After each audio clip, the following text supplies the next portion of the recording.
Cause you see them flashing lights. We about to take flight. I'm glad y'all is present for this fabulous night. We about to take flight.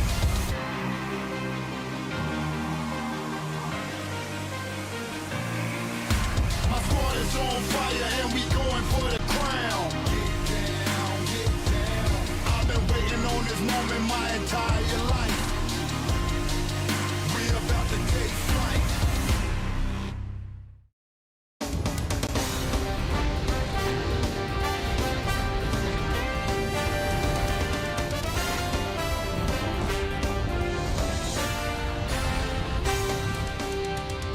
Aaron Judge of the Bronx Bombers made a statement in the series opener last night, powered by a 5-run sixth inning. The Yankees have scored 5 or more runs in 16 innings this season, leading all of Major League Baseball. And now the Bombers hope to lock down a series victory in the second of a 3-game set. Let's set the stage. It is the Yankees and the Royals on a Wednesday night at Kauffman Stadium.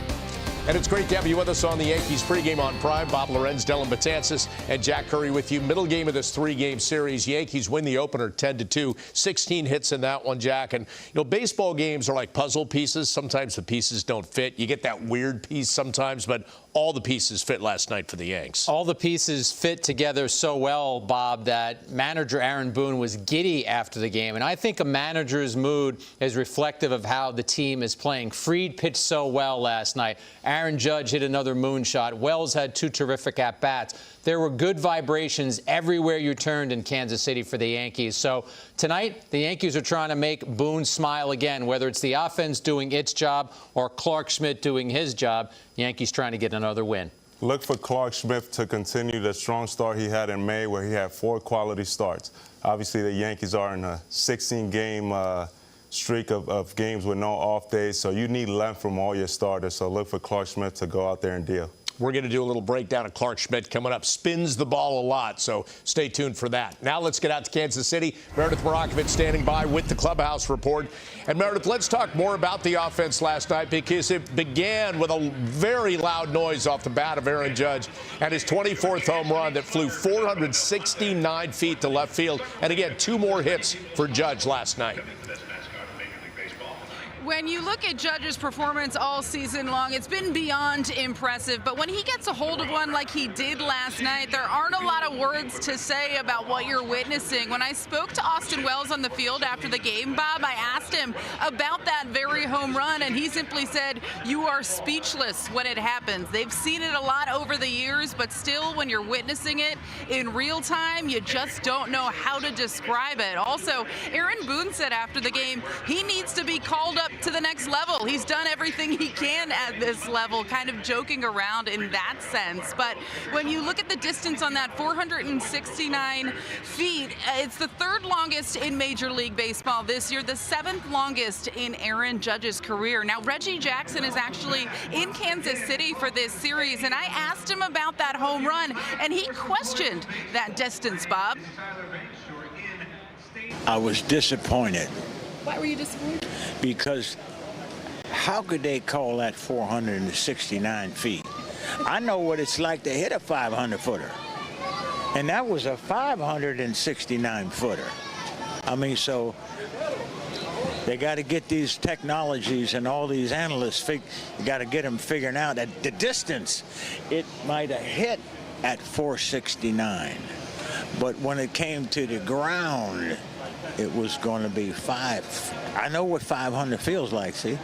It looked, I don't think anybody would argue with you. That could have been 500, no doubt about it. No doubt. Hey, what's impressed you most about what he's done so far this season? I'm just amazed. I heard somebody say yesterday that he's on pace to be the greatest right-hand hitter of all time. Now, that's amazing, Aaron. Oh, boy, that's a lot of guys. And Joe DiMaggio, just people that are, pretty unbelievable. But what Aaron is doing couldn't happen to a better guy. He's always a gentleman through everything that he does. He's a, great representative represents the face of the Yankees, and really the face of baseball right now. I like Ohtani. Ohtani is nice, but this guy's a two-way guy on the field, plays every day, and now he's conscious about making sure that he stays on the field. And he's just a special talent, puts people in the ballpark, gracious with the fans. Hey, he just needs to win a World Series. That's all. What are some of the unique and innovative treatments? And I think Yankees fans would agree with that. Reggie, quite a talent in his own right. 563 career home runs for Mr. October. For Aaron Judge, that was his third home run in the last 2 games to go along with 7 RBIs. Now, they're going to face a tough lefty tonight in Chris Bubic. Now, Aaron Judge has handled him in the past, 4 for 7 with a home run and a double. But Bubic overall, when you look at his season, his 1.43 ERA is the best in all of Major League Baseball. And when you look at his last 6 starts, he's pitching to a sub-1 ERA. I asked Aaron Boone what makes Bubic such a challenge. Dr. Hadley Wire. I mean, he's having about as good a year as anyone in the league, and that's saying something. And obviously with our 2 lefties, Bubic is kind of having a similar year. Really tough on righties, too, and the riding fastball, unique delivery. So we'll have our work cut out for us tonight with a really hot pitcher.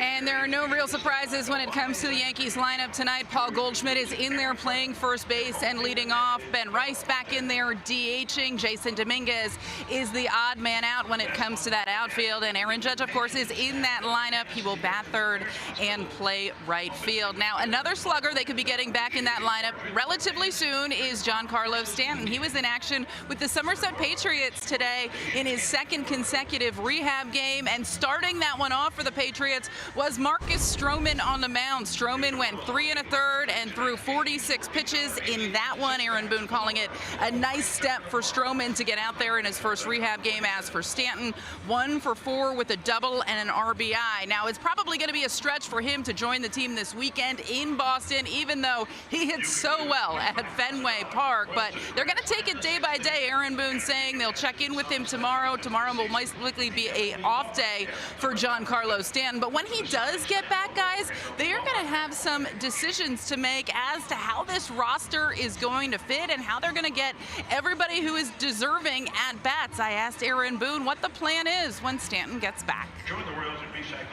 A lot of good players. It'll be tough decisions every day, trying to keep guys that are deserving of playing time playing regularly, but there's going to be some guys out of the lineup on a given day that should be in there or deserve to be in there, however you want to put it. And we'll just do the best we can to make sure we keep everyone sharp and keep everyone contributing. Could get Ben Rice behind the plate here and there. So we'll just try and piece it together best we can.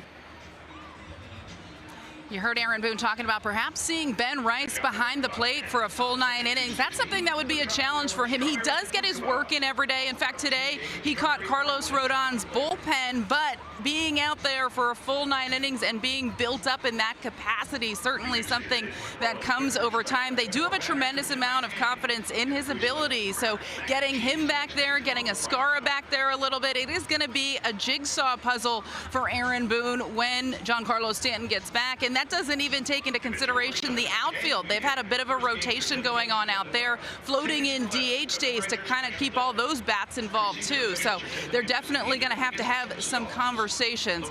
Now, one more note, Bob, before I send it back to you. And Dylan, I think you're going to like this one as a former back-end guy. Luke Weaver, through his first bullpen session since going on the injured list, Matt Blake told me it was 18 pitches, looked good, fastball between 90 and 92 miles an hour. They are extremely encouraged with where he's at right now and the fact that he was actually able to go out there and throw a true bullpen after that hamstring injury. When I spoke to Weaver yesterday, he told me he had the PRP. He was is feeling much better, but there is still a plan and a process in place. They are hoping that it's going to be on the shorter end of the original time frame for the injured list, but it all just depends on how Luke Weaver responds. But we saw it last year here in Kansas City, and we've seen it throughout this season. Certainly an asset for the Yankees in the back end of the pen. They want him back as soon as possible. Meredith, thank you. With that news, Dylan, I think, had a little bit of a thumbs up there and a smile on his face, knowing Luke Weaver might be back soon. So we'll talk more about that as the show goes on.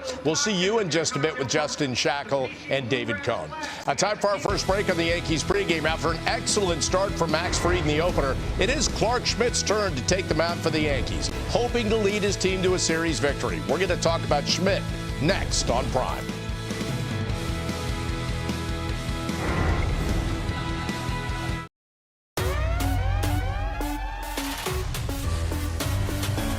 In my blood, I got the game in me. Fire burning inside my heart, I got the flame in me. I need that #1 spot, so ain't no passing me. They told me I can never do it, the audacity. Ready for the next, ready for the next. You wanna be the best, gotta be the best. Whoever wanna flex, they can get it next. So send them up, send them up, send them up, send them up, send them up, send them up, send them up, send them up. Good to have you back on the Yankees pregame on Prime. Look at Clark Schmidt's pitch breakdown this season. It's all about the movement for him. 45% usage on the cutter. Then comes the knuckle curve and the sweeper. After that, to a much lesser extent, sinkers, sliders, and four-seamers. Good to have you back on the pregame. Let's talk about this pitch profile because we know where a fastball's going, right? It's going pretty much right straight towards the plate. But a pitcher like Schmidt with that much movement, how much of a challenge is that keeping it around the plate? When you have that much movement, you have to be fine with your pitches. You got to be able to locate your pitches well. You got to get that cutter into lefties, backdoor to lefties. And, you know, that's something that he's been able to do good. As you see in the month of May, he had 4 quality starts, so hopefully he can continue that path. Dylan, I look at that description of all the pitches that Clark throws, and then I think of your career, and the one that stands out is the knuckle curve. So I would love to know how you gripped your knuckle curve and what made that pitch effective for you. So knuckle curve for me, I would just kind of get around this 2-seam and try to wrap my middle finger around this, and I just try to go 12-6 and throw it as hard as I can. I think I seen Clark Schmidt kind of hold his similar. He's just more down on the seam. I was kind of more on the top right here. He's more down here, and what that pitch does is it has a lot of depth and late and heartbreak, and that's what Clark Schmidt's been able to do, and he's had a lot of swing and miss with that pitch. It's very effective. In this day and age, we see pitchers, they're chasing velocity and they're chasing spin. You had 4 all-star seasons where you were getting a lot of spin. You were getting 2,800 RPMs with your knuckle curve. He's getting 3,100. So he is really gripping it and ripping it. What do you see in his pitch that differentiates it from when you threw your pitch? Well, what you see with him, obviously, with that spin is just creating weak contact, getting swing and misses. He throws it a lot to lefties down and in. It's a very effective pitch, obviously, and the more it breaks, the later it breaks, the better it is for Clark Schmidt. He's been doing a great job. Hitters are hitting 130 off of that pitch, so he's been amazing with that pitch. Now, did you ever lose confidence in the knuckle curve? Is it a pitch that you felt like you could grip and throw at any time, or were there times when you're like, man, this just isn't feeling right? For me, feel is very important, especially with the spike curve. There was times that it would pop out too early, so I wanted to make sure I can rip it and get that pitch down and into lefties and to righties down and away. So it's definitely hard, but it's something I constantly try to grip as much as I can, so when I'm out there, the feel is just natural. All right, when Jack and I are doing the pre- and post games, all the time we're watching the games, and we do what a lot of people at home do, right? The pitcher throws the pitch and then immediately turns, looks at the scoreboard, right, Jack? And what is he looking at? He's looking at a lot more than just speed. Yeah, he wants to know the velocity, like Bob said, but he wants to know the spin that we were just talking about. That really wasn't in stadiums when you were still playing, but do you think you would be turning and saying, okay, I got 2880 on that one, can I get 2900? And if you do that, how does that impact you as a pitcher? What are the pluses? What are the potential minuses? So for me, obviously, we didn't have that when I play. I looked at how hard I was throwing. So if it was 97, I'm like, oh, maybe my fastball's doesn't have the giddy up. If it was higher than that, I know I can go back to that. Nowadays, obviously, with spin rate and a lot of vertical break, guys are looking back and trying to see. At times, it could get you in trouble, right? Like if you see your pitch Clark Smith, 3,100 natural, right? If he goes 2,800, maybe he's trying to do more and maybe gets to the side of it. So at times it could get you in trouble. I felt like with me, if I was throwing 100, right, and now I'm trying to throw 102, now I don't know where the pitch is going, and that's something that could definitely get you in trouble. Is that kind of like remembering to sometimes put the analytics aside and let the human part come in and say, all right, I'm not spinning it as much as I usually do, but I'm missing bats, I'm getting outs, and you have to remember that part of it too, right? Yeah, as long as you get in weak contact and swing and misses, that's what matters. All the other stuff is good to work on bullpens and side days. But when you're in the game, you want to get guys out. That's the name of the game. And for him, he's done a great job at it and continue to do so. I'm being told, by the way, Jack, that this entire segment is 106. We hit 106. What do you think about that? Pretty good, right? Take it. We'll take it. I've got to ask you one more, though. The way the ball felt out of your hand versus the batter's swing, what were you taking more information out of? If you had a batter that just looked befuddled and puzzled, are you saying that's my best knuckle curve, or was more important the way it felt coming out of your hand? If the guy looked bad, I'm going to try to make him look a lot worse the next pitch. But obviously, I try to go off some of the scouting report. But if he's showing me he can't hit it, I'm going to try to throw as much as I can. All right, we got to take a quick step aside here on the Yankees pregame. We'll take a look at the lineups and discuss how the Yankees offense can follow up its 10-run performance in last night's series opener. Stick with us right here on Prime. Back on the Yankees pregame on Prime, and look who's in the cage, the manager, Aaron Boone. And if that's your manager, Dylan, you watching the BP? I'm definitely watching. I want to see how much he can hit it off the bat. Well, he got a little bit off the bat, Jack, but that was a ground ball. Let's see if he can elevate. Where's that swing? There's the swing pass. You know what's funny is I feel like he's imitating somebody. I just can't figure out who. I don't think that was Boone's swing right there. I think he's impersonating somebody. Well, speaking of swings, let's take a look at the Yankees lineup that'll face Chris Bubic tonight. Goldschmidt, Rice, Judge, and Bellinger are the top four for a team that went 6 for 16 with runners in scoring position in the opener in that win. 6 Yankees had multi-hit games. Dominguez had 3. Judge had 2 as Jack Judge keeps doing his thing. 24th home run last night. Never missed the beginning of a movie, Bob. Never missed the beginning of a show. Never missed the first inning of a Yankee game. Judge has 10 home runs in the first inning this year. He actually has home runs in the last 2 games. No Yankee has ever had a home run in the first inning of 3 straight games. So maybe we'll see some history tonight, and it'll be interesting to see Dallin how he does against Bubic. He's 4 for 7 in his career against Bubic, but as you know, Bubic has improved. He's made some changes. Well, Judge hits everybody well, right? But Bubic last year got moved to the bullpen and excelled. He found out that he can just attack the strike zone and get guys out, which he's doing tremendously well this year. He has the best ERA in, I think, all of MLB. Guy that has a unique delivery, riding fastball with a new kick change that he added to his arsenal this year, and a sweeper. So with that mix, he keeps guys off balance. Yeah, Bubic last 6 starts allowed just a total of 4 earned runs. Now let's take a look at the Royals lineup that is going out there to try to back him up. They went 0 for 7 with runners in scoring position in the opener. Salvador Perez had 2 hits in the opener. Same top 5 for the Royals, and Vinny Pasquantino extended his hitting streak to 10 games.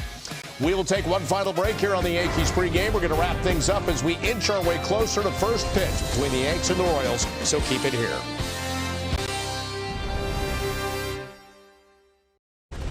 Get you out to KC in just a moment for Game 2. Clark Schmidt, Dellin trying to get him going in the right direction tonight. Yeah, look for him to go 6 like he did last time he was able to take the game into the 6 innings after that rough first inning. Of course, he's going to talk about pitching, so I got to give the offense a little love. If you're the Yankees, you want to punch first. When they score first this season, guys, they're 30-11. Try and make Bubic feel uncomfortable the same way they did against the Royals last night. And you're talking about those Judge at-bats against him, 4 for 7, right? So a little small sample, but a nice sample. We got to get down to your office, Bob. We got to watch the first inning. We got to see what Judge does. Let's find out what's happening. It's coming up next on Prime. It is Clark Schmidt taking the ball for the Yanks in Game 2 against the Royals. Justin Shackle, David Cohn with a call. Meredith Marakovich reporting. We'll see you on Yes for complete post-game coverage right after the game's over. Enjoy it.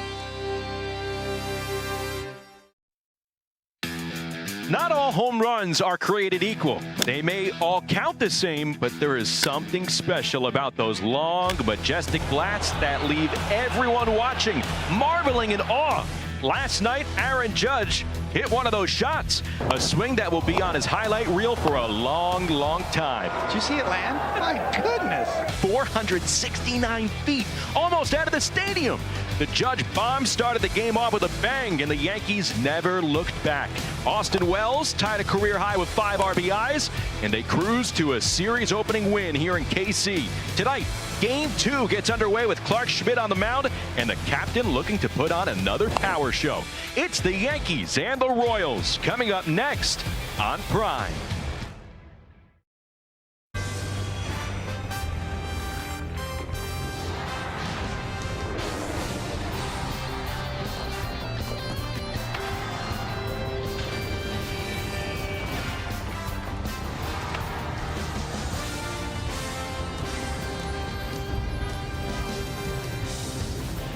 A productive night all around the diamond for the Yankees led to a big-time victory in the series opener at Kauffman Stadium last night. Jazz Chisholm in the middle of it. Hey, who says he doesn't have fans here in Kansas City? Despite the boos, Jazz welcoming Yankee Royal fans alike as we welcome you to Yankees baseball on Prime. It's the middle game of this 3-game set between the Yankees and the Royals from Kauffman Stadium in Kansas City, Missouri. Hi again, everybody. Welcome into Yankees baseball on Prime along with David Cohn. I'm Justin Shackle. Yankees took the series opener 10-2 last night. They received terrific starting pitching from Max Fried, a big bomb from Aaron Judge. And, oh, yeah, their number 9 hitter was pretty productive, too, David. Austin Wells, 5 RBIs. Yeah, it seems almost unfair, right? Aaron Judge hits one almost out of the stadium, and then Austin Wells with a long, tough at-bat, resulting in that 3-run home run into the bullpen. And then for extra measure, later in the game, another long, adventurous at-bat results in that double down the line. Austin Wells doing damage once again.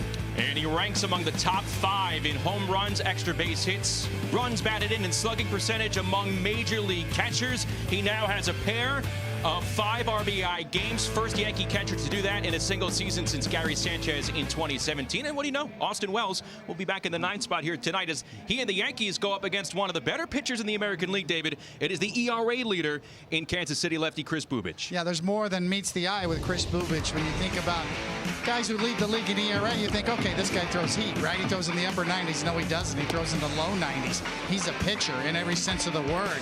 All kinds of deception, too, in that delivery. A riding fastball, really good slider, sweeper, and a good, also excellent changeup off of that. At 1.43 ERA leads the American League, but the Royals are only 7-5 in Bubic's 12 starts. He's received 2 runs of support or fewer in 8 of his 12 outings this season.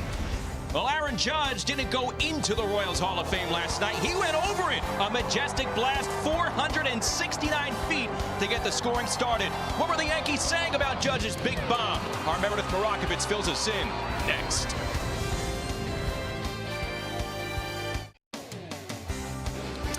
Welcome back to Kauffman Stadium for Yankees baseball on Prime. Game 2 of the 3-game series between the Yankees and the Kansas City Royals is set to get underway in just a couple of minutes. Hey everyone, I'm Meredith Marakovitz.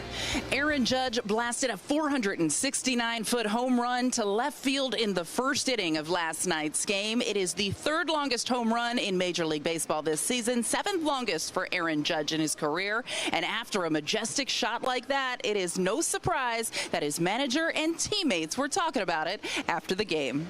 I made sure to jump up and get to a good spot where I could really watch it. Like, I was under control, poised. I had to make sure I had a good view of it. That was evaporated.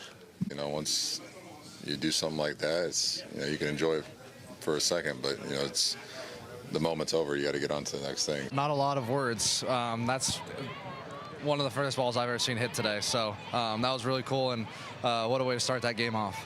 You really don't feel it. You really don't feel it. So it just kind of jumps off the bat, and you just kind of start running. He keeps impressing me. You know, being able to watch him every day is a treat, and you know, it's probably one of the. I've only seen a couple of games here, but it's definitely the farthest ball I've seen hit here, for sure. Watch it for a second to make sure it's going out of the park, and then you start your stroll, man. I try not to watch it too much. Reggie Jackson is actually here in Kansas City. I asked him about that home run last night, and he said 469 feet. He does not believe it. He said he knows a little something about blasting one 500, and he thought maybe they should remeasure that one. Plenty more to come here on Prime. When we get back, Justin Shackle will be joined by David Cone. First pitch coming your way after the break.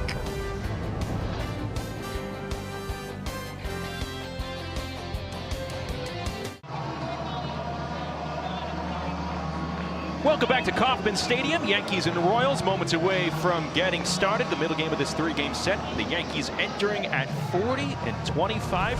Third best mark in the majors as we take a look at their starting lineup. Paul Goldschmidt back in the leadoff spot. Ben Rice DHing and Aaron Judge back in right field. Cody Bellinger in the cleanup spot. Then it's Chisholm Jr., Volpe, Grisham, LeMahieu, and Austin Wells off a 5 RBI night, batting ninth against the ERA leader along the major leagues. It is lefty Chris Bubic. Yeah, and those numbers are really something to look at, especially only 3 home runs given up. So we'll see how that goes tonight for him. Tall 6'3" right-hander as we take a look at his scouting report. Yeah, we'll give you a little bit more here. You know, the deceptive riding fastball is really based on a lower release point and great backspin, that sort of induced vertical break that makes his fastball play up. He was the May pitcher of the month, and we saw those numbers, and they skipped his last start, so that's why he's on 9 days rest here today. And it's kind of to manage his workload a little bit. Let's take a look at the Royals defense behind Chris Bubic. Left to right in the outfield, Drew Waters, Kyle Isbell, John Rave in right. Jack Caglione, his first big league start at his natural position of first base. Jonathan India, Bobby Witt Jr., Michael Garcia at third. Salvador Perez doing the catching for Chris Bubic. California native. Lance Barrett calling balls and strikes as we take a look at the umpire's scouting report. Pitcher friendly. We like to see red. Absolutely. More outside strikes on right-handers, more low strikes on lefties. His 16th season in the big leagues. Tell you what, overcast skies. It's feeling more and more like Kansas City in mid-June, right, David? It's starting to get soupy. Yes, a little bit.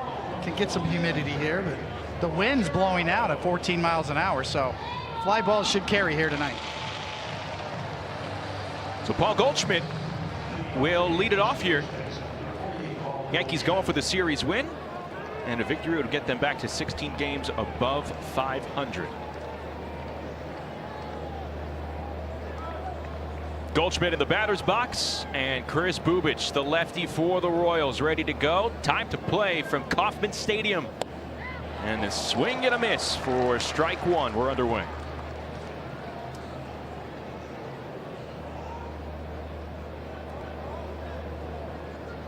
Bubic again 5-3, a 1.43 ERA in 12 starts. He has held righties to a 187 batting average in 2025. Spent all of 2024 as a reliever, but he returned to the Royals starting rotation to begin this season's for the first time since undergoing Tommy John surgery after he made only 3 starts in 2023. That injury derailed that season. You mentioned he's on 9 days rest. This is the big question here for the Royals, because as well as Bubic has done here, how many innings can the Royals really expect him to throw this season? Swing and a miss. Let's take a look at the keys to the game, David.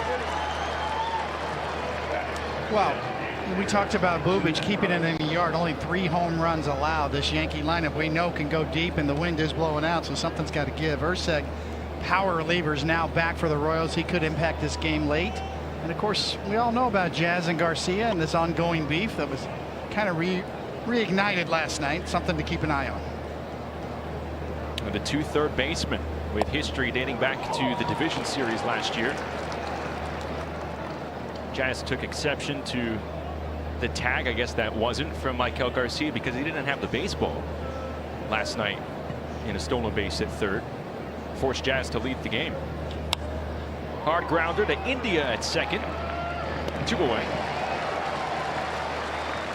And Jazz Chisholm Jr. essentially saying after the game, every time something comes up here, there's Michael Garcia.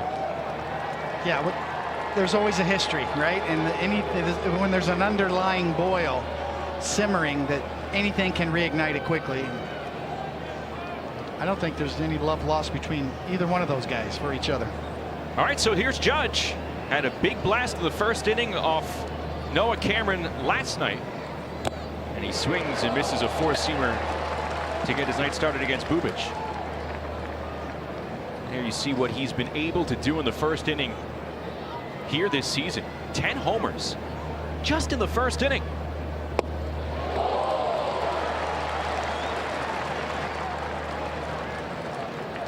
Against Bubic, Judge 4 for 7 with a home run.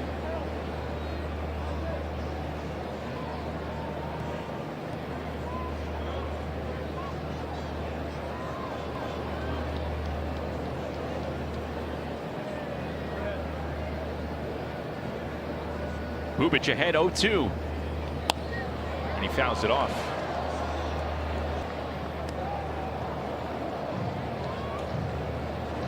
You know, in this day and age, it's tough to sometimes believe how modest Aaron Judge is about his own performances, but he really did swing out a tape measure shot and just put his head down and run the bases. He said he didn't even really look at it. They appeal, he went around. So Chris Bubic gets Aaron Judge and retires the side in order on 10 pitches. Yankees down, Royals coming up to hit for the first time tonight.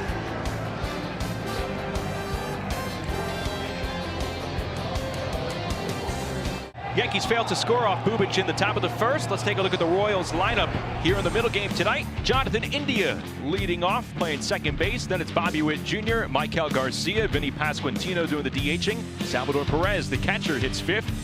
Jack Caglione is batting sixth. Then it's Waters, Rave, and Isbell rounding out the starting lineup for the Royals. And they'll be facing Clark Schmidt. Clark Schmidt towing the slab for the 10th time this year here at the K. You see rounding out the numbers, 21 walks, 50 strikeouts, and a little bit more in our scouting report. Get out of the gates for him, and if you get off to a good start, it's really about him establishing that cutter for strikes. When we've seen him struggle, you know, it moves so much sometimes it's hard for him to get it in the zone early in the game. That's a key, and that's how you get through 6 innings. David, you say Gates in Kansas City, and I'm thinking barbecue, man. That's right. Schmidt ready to go against India, who homered in last night's loss for Kansas City. Another loss tonight, it would drop them to 500 for the first time since April 29th.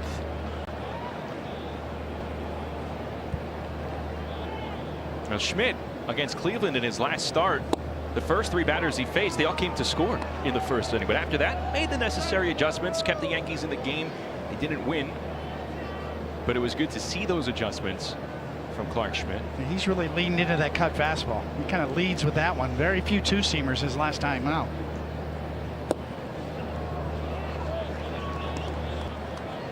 It's a question of finding one you can throw for strikes. You know, sometimes it's hard to bounce back and forth with grips early in the game. I used to talk to Mel Stoudemire about that. Establish one fastball first and then mix in the next one.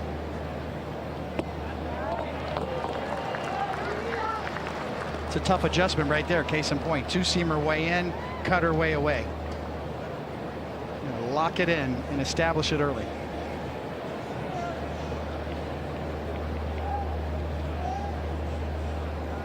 Three and one to India. Misses the corner and a leadoff walk. Let's take a look at the Yankees defense behind Clark Schmidt. Bellinger, Grisham, Judge left to right in the outfield. Goldschmidt at first, LeMahieu at second, Chisholm Jr. at third, Volpe at short, Austin Wells doing the catching for the 27-year-old, the 29-year-old rather. Clark Schmidt trying to pick up his 3rd win of the season. He'll face Bobby Witt Jr. with a runner on.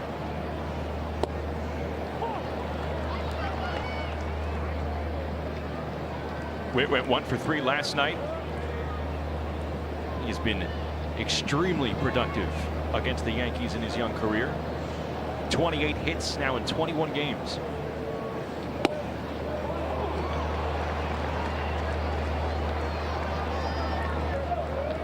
See Bobby Witt Jr. there in that career, to your point, Justin. Really hasn't had that good hot streak that he's known for. He's an MVP caliber player. His numbers are good, but he was in the MVP race last year. Gave Aaron Judge a run for the money. One of baseball's young superstars. Schmidt ahead 0-2 on him. Did he get him to go?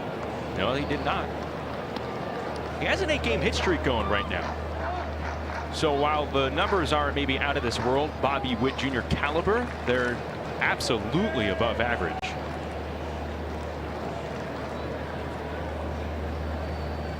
One, two.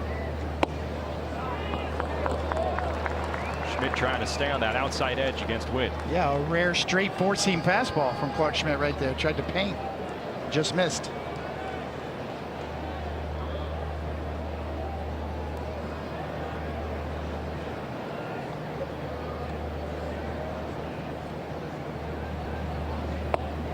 Misses again. Count full.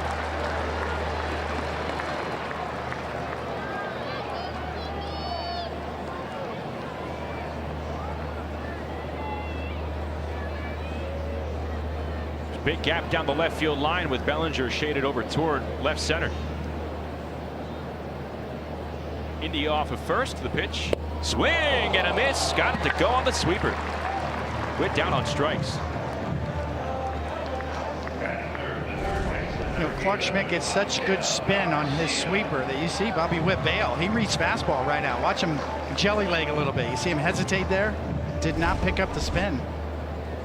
That's how that allows Clark Schmidt to get away with one right in the middle of the plate because it still broke sharply. 1 on, 1 out for Michael Garcia. Went 0 for 3 last night, enjoying a breakout season.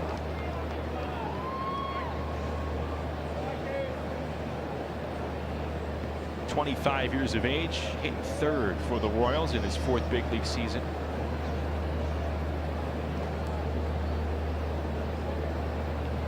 And he taps it toward the right side. Goldschmidt's going to go to second for 1. There'll be no play at first base, so they get the force.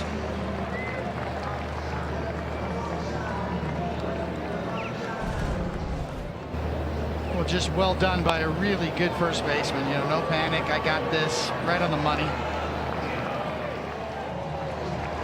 Creates that angle. Goldschmidt is a lot better than I thought he was at first base. I knew he was good. I knew he had some gold in his background, but he does everything well.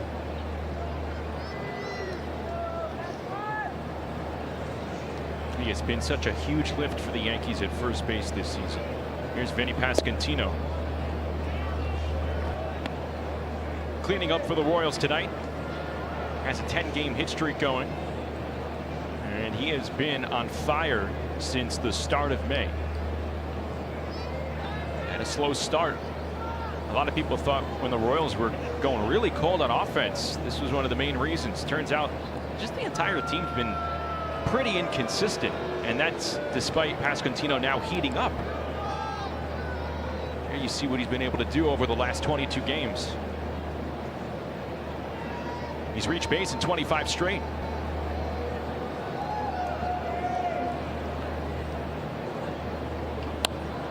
Swats this foul.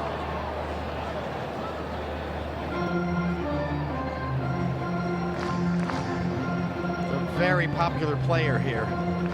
Talked about his nickname, Sasquatch. They've got a big Sasquatch that runs up there about where Aaron Judge hit that home run now and then. When he's waiting, he'll peek out. There he is.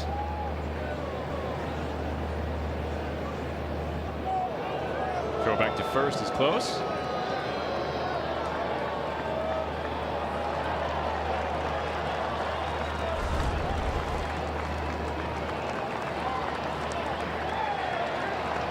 It looks like they're calling the balk, David. Yeah, it looked like Clark Schmidt didn't step. He's kind of, you know, he's really quick with his feet, but you have to step and throw to first, and I think that's probably what they're getting him on with his feet. Watch his feet.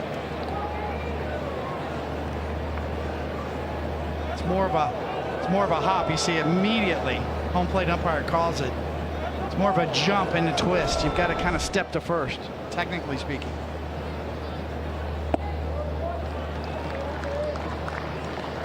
You have to move in that direction. You can't just sort of pivot, leave the ground. Yeah, you just can't jump up and throw over there.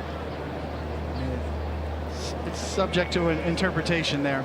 There was a couple of them where he was quick with his feet, but didn't exactly step over directly to first.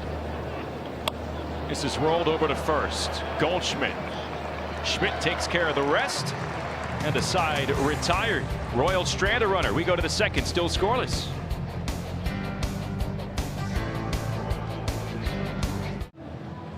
Time for Pinstripe Pride, brought to you by Toyota, the official hybrid vehicles of the Yankees. And tonight's picture is from Teresa, who was here in Kansas City last night with the rest of her family to root on the Yankees in the series opener. You could use the hashtag Toyota Pinstripe Pride and post your picture to social media to reflect your love for the Yankees, and we might spotlight you in a future game. A lot of Yankee fans here at Kauffman Stadium making the trip. Also just fans in the area.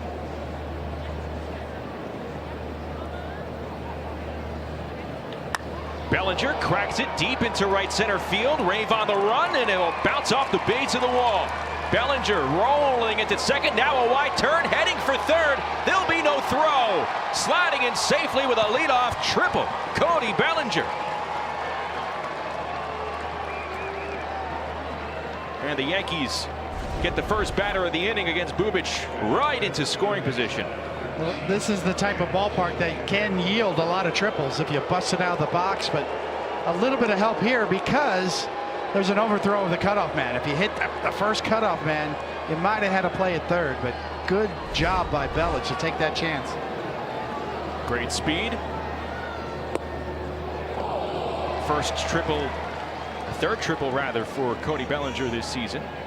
Here's Jazz Chisholm Jr. said he'd be in the lineup after exiting last night's game with a stiff neck. Here he is. Had a double and a stolen base. Royals play the infield in.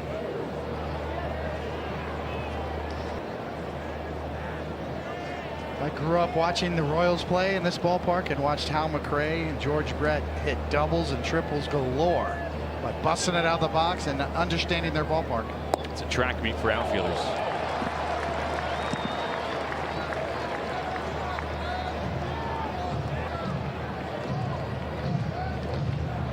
Already matching his total from 2024. That was career hit number 1001 for Cody Bellinger. Look at him bust out of the box, David. You got to know right away. You know where you're playing. You're seeing it. And right there you make the decision. Okay, here I go.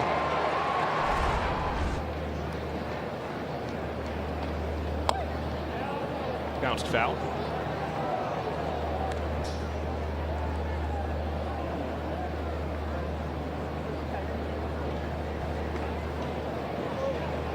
Well, Bubic faced the Yankees on April 16th in the Bronx. He allowed a season-high 7 hits and 4 walks in a no decision in what ultimately panned out to be a Yankee win. This is dribbled up the third base line, and it'll roll foul.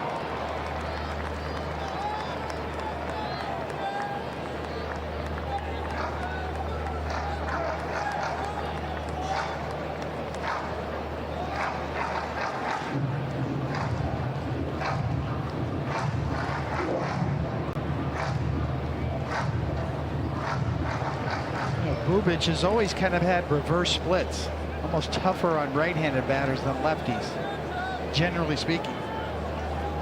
And it's even more extreme this season. Righties are hitting just 187 off of him here. Lefties 232 heading into tonight. Doesn't get the call. And the count full. Ooh, caught a break right here.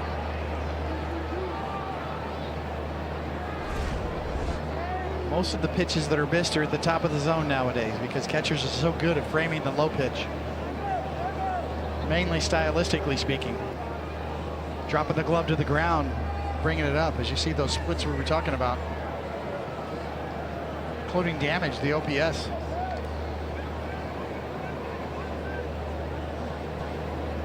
Answer tonight, first in the league in ERA, 6th in opponent's batting average. Payoff. Way outside, it's ball 4. Chisholm draws the walk. And the first 2 have reached. Yankees have runners in the corners.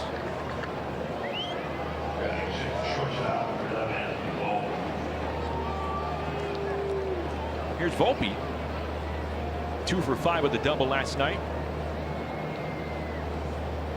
He's hit lefties well this season to the tune of a .319 average.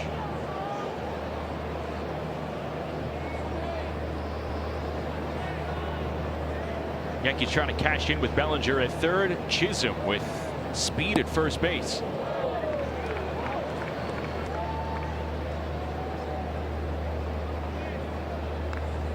If I were to tell you, name the Yankee with the most doubles, who would you pick? Wow. I mean, you got to start with Mickey Mantle for everything. Well, for this year. Thinking about the Mick. Yeah. This year, wow. Is it Volpe? It is. Yeah. Makes sense.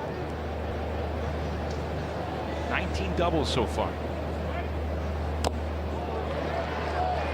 I got Yankee history on my mind today. I don't know. Aaron Judge, Babe Ruth, and Mickey. Reggie in the building. Reggie's around. So.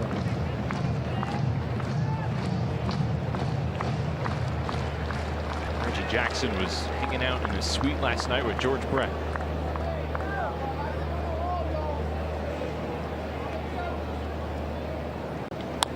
High chopper. Witt goes to second for one. Throw to first. Not in time. Bellinger will score from third as Volpe beats it out. And the Yankees have taken a 1-0 lead on Bubic and the Royals.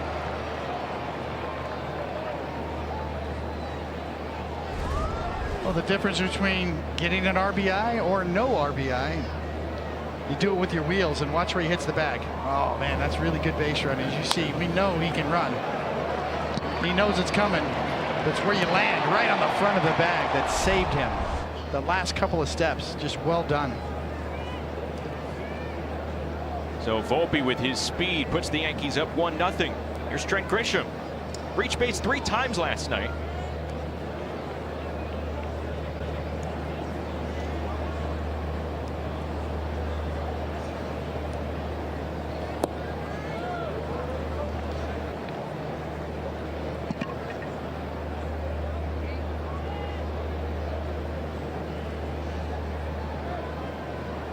The Yankees are trying to become just the 3rd team in baseball to have 20 road wins. Entered tonight at 19-13. Played really well on the road. And they played really well at Kauffman Stadium in recent history. Over the last decade, against the Royals, 18-2 in 21 regular season series. Swinging on 2-0.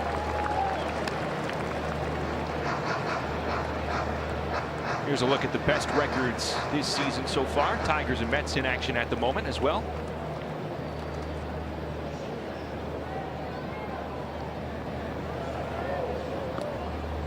About the Giants team. Yes. Won 6 in a row, just a half game Giants, behind the Dodgers. They can pitch. Cubs are a fun team to watch too this year. They can score some runs. Yankees and Cubs will go at it just before the All-Star break in the Bronx. Lifted foul by Grisham. That's going to be a fun series with the way the 2 teams are playing.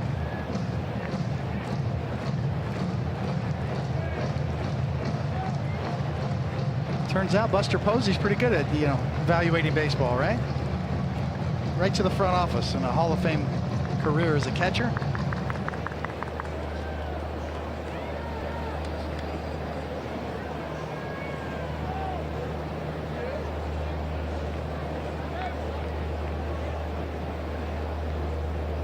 Two. Broken bat, little roller. Caglione flips to Bubic, gets his foot on the bag. And moving up to second goes Anthony Volpe. Let's see if he got the bag or not. If they're going to challenge it, we'll get another look here. See, Caglione takes a look at second and then flips it over here. You got to multitask as a pitcher. Oh, was he there? Did he or didn't he? He missed it the first time, then he goes to get it. And yes, he did. Just slid it over. A little dubstep over there, first base. It's a 2 away. Runner at second. Here is the hot DJ LeMahieu. Reached base 4 times last night, including a pair of hits. Yeah, all of a sudden, 277, 765 on the OPS. Showed off some range at second base as well.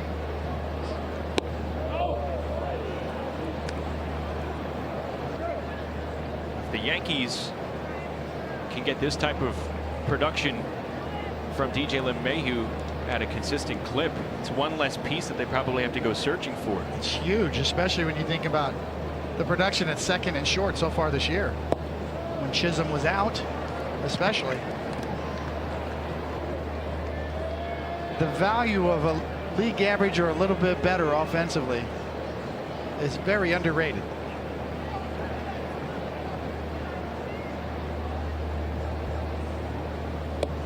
Didn't come close. LeMahieu draws a walk. And what you said right there, that makes the world of the difference. Just performing at league average, it lengthens the lineup. It does. It's the black holes, you know, when you have just way below plummeting production at any one position that really just stands out. The Yankees have so much more balance in their lineup this year.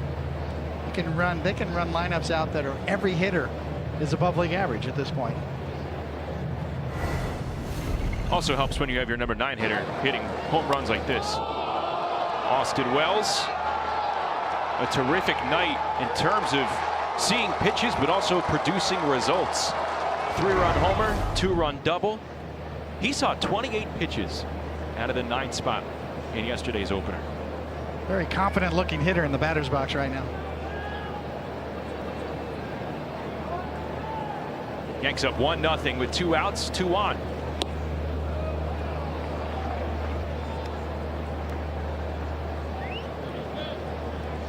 Aaron Boone saying before the game he loves Wells up there in these big spots, and even when they give him a tough matchup here. Look, it's lefty on lefty.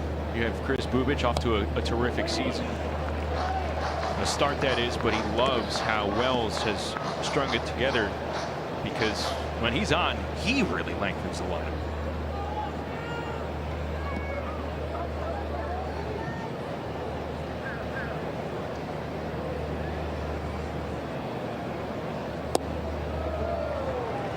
Been really good against left-handed pitchers lately too. I know Meredith just showed me a note.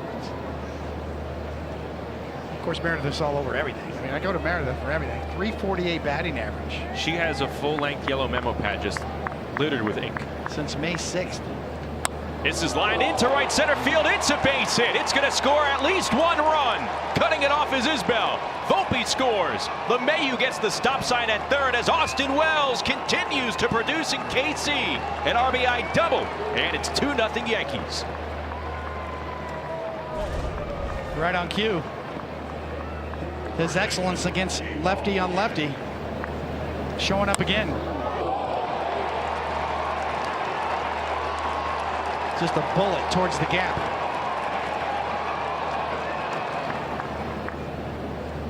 And this is so important when you're facing somebody like Chris Bubich on the mound, who's been so good, so hard to score off of this year.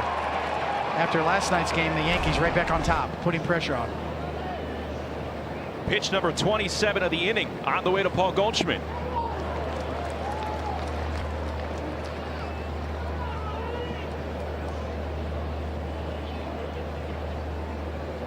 LeMahieu at third, Wells at second. Goldschmidt has been unconscious with runners in scoring position this season, hitting .371. Also a lefty masher as well.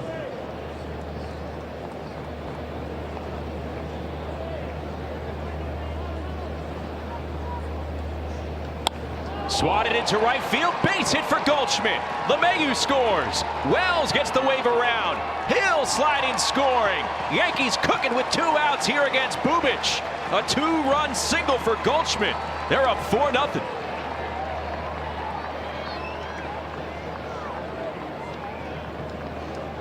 They're telling Chris Bubich where he could take his leading ERA, David. Yeah, this is what you call regressing to the mean, right? Maybe he was a little over his skis with that really low ERA, and it happens to all of us.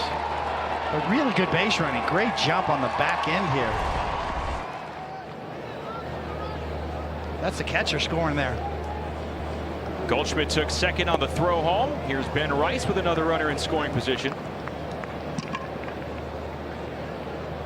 Last night, the Yankees went 6 for 16 with runners in scoring position.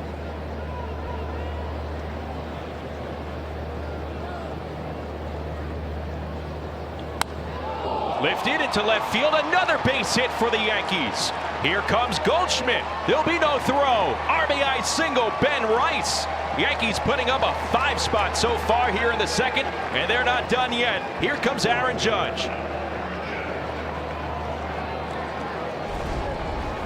Well, there's certainly a good scouting report by the Yankees in terms of taking advantage on the base pass, but Ben Rice once again just laces out a hard hit ball to left. Finally gets rewarded. One of the most unlucky hitters, I think, in the big leagues has been Rice. That consistent hard contact gets rewarded this time. Judge swings and misses. He struck out last inning against Bubic. You know, we talked about it last night with Rice, Grisham. Maybe the numbers on the surface, they've gone down, but they are continuing to make hard contact.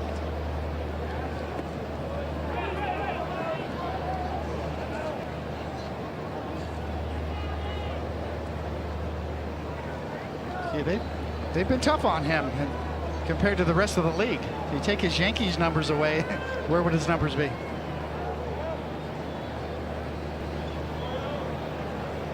Throwing a lot of pitches this inning. Misses and is now behind 2-1 to Judge. Good scout report on the Yankees too, knowing you can run on these Royals outfielders' arms. They have not held back.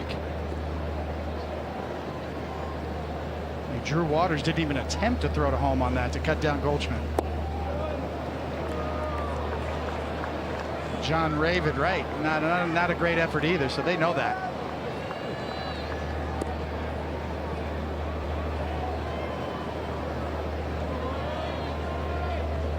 Let's see if Bubic gives Judge anything to hit here on 3-1. There's ball 4. So the Yankees, for a second night in a row, will bat around against this Royals pitching staff.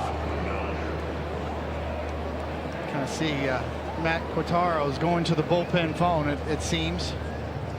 You're going to scramble down there. That's a call you definitely don't want to make in the second inning with your best pitcher on the mound. Frustration sets in.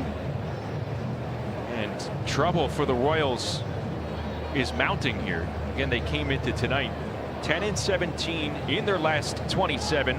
They're only a game above 500, and they had to put Cole Reagans, their star pitcher from a year ago, on the IL yet again this season with left rotator cuff issues. He has a strain there.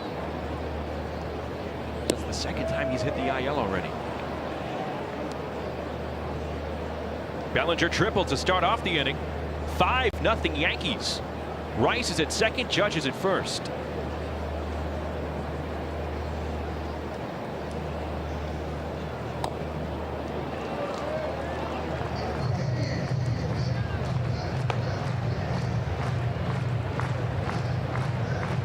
And you see the right-hander Jonathan Bolin added to the roster today. The Royals also activated Lucas Ursek from the injured list. They designated Trevor Richards for assignment. 1-1.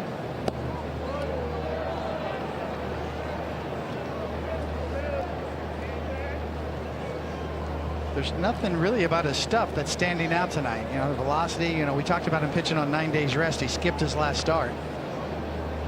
It's just the Yankee lineup. Runners go. Pitches in there for a strike. Double steal for Rice and Judge.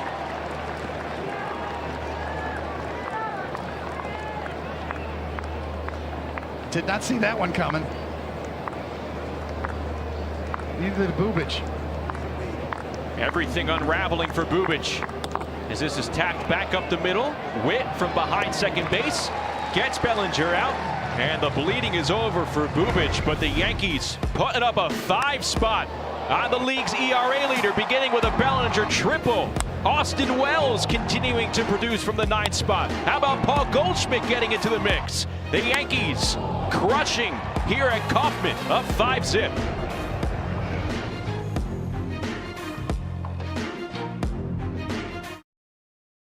I just feel like every time we have a problem, It's always been him.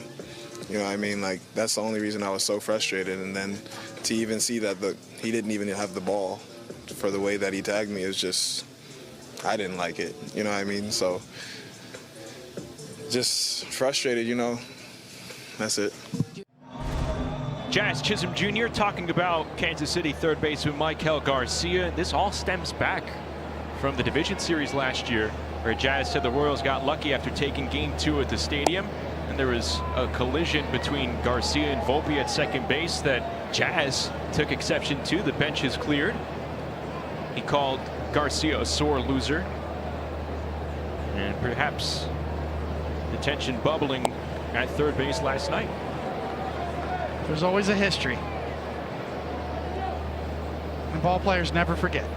Well, not only at third base, but when he stepped up to the plate for the first time, he was greeted by this stadium crowd here at Kauffman with some boos, and he was asked about that after the game. He said, hey, I'm not at home, so I'd rather walk up to a little something instead of it being silent. I liked the noise. I feel like when you're on the road, hitters come up there and there's nothing going on, it's just kind of like blah, boo me, go ahead, boo me, give me some music to walk out to at least. So, as we know, Jazz is a personality, and he seems to be embracing the villain role. Who said it best? They don't boo nobodies, right? There you go. Oh, Meredith's a gamer. I mean, that foul ball was right to the right of her head. At 4 feet. She didn't even flinch. It finished her point. Could have gone very poorly.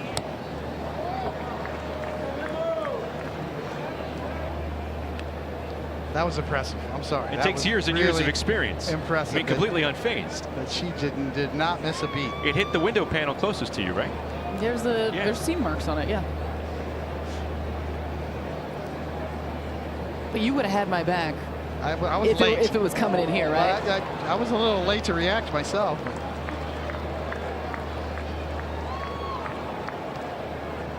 But yeah, I'd jump in front of a bus for you, Meredith. Aw. Isn't he the sweetest? Thanks, David.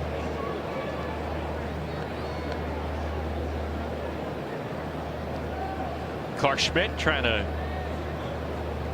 produce an easy inning after the Yankees put up 5 runs on Bubic. And he is able to strike out Salvador Perez for out number 1. Let's go back to the 2024 American League Division Series. Here's that play at second.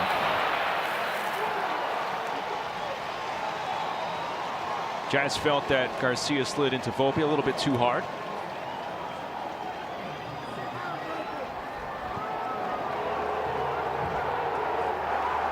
I don't know, my favorite part was Volpe shooing Garcia away with his glove.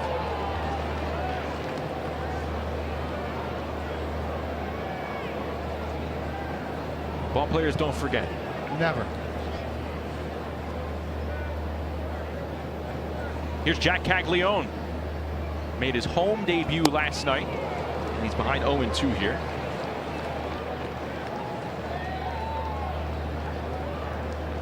So what I learned here, David, Jack is not Jack's actual first name.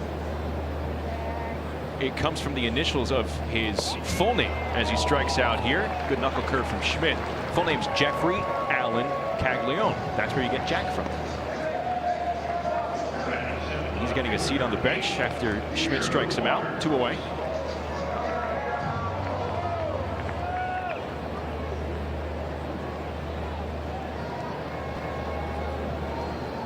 Here's Drew Waters, switch hitting left fielder. He sends the first pitch he sees into shallow right center field. Coming on Grisham. Did he make the catch? No, he did not. Alfonso Marquez said the ball dropped. Grisham contends that he did make the catch. And the Yankees are going to challenge this. They say he caught it. Yeah, Grisham's just running to the dugout. That's how you sell it. Watch this. We'll get a look. Oh, he caught it, David. Yes, he did. New York is challenging the call of no catch. So this should be overturned. And it would mark a very nice 1-2-3 inning for Clark Schmidt. Clark's saying, hey, hold up. Yeah. And Trent's like, no, we're good, dude. Just ran to the dugout. He's like, just ran to the dugout. I got it. Yes, he did. Definitely a catch. excellent range. You talk about the outfield and the expansive real estate out there so far these last 2 nights. Grisham covering a lot of ground to get to that ball.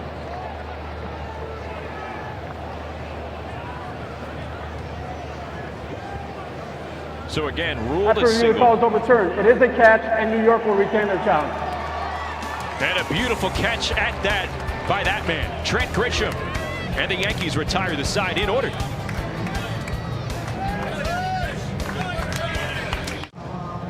Calling all superheroes, we need you for Play Ball Weekend. Your mission is to step up to the plate, whether at your favorite ballpark or in your own backyard. Register for an event with your local team or play on your own. Learn more at playball.org/weekend. And the June 13th to the 15th. Well, the Yankees have tagged Kris Bubic for a season-high 5 runs already. There are those aforementioned boos that Meredith was referring to for Jazz Chisholm Jr.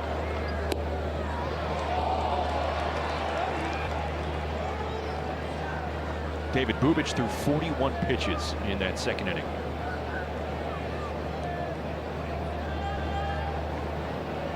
He walked Jazz. The command was off. 21 strikes and 20 balls out of those 41 pitches in that last inning. And that's what this Yankee lineup does to you. I mean, the Yankee lineup right here tonight is probably as deep as it's been all year because of the emergence of DJ LeMahieu and the health of this guy hitting. Jazz Chisholm now back. They're at full strength now. Chop to first. An easy put out for Caglione. 1 away.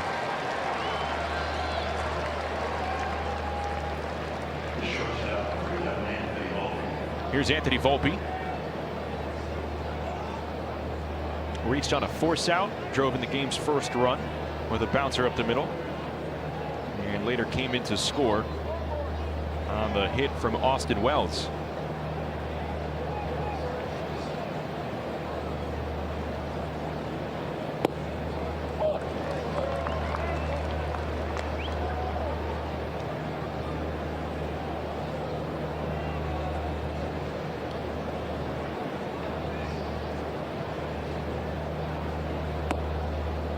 Second night in a row that the Yankees have faced a left-hander who had been pitching really well entering their respective starts. They tagged Noah Cameron for 6 runs.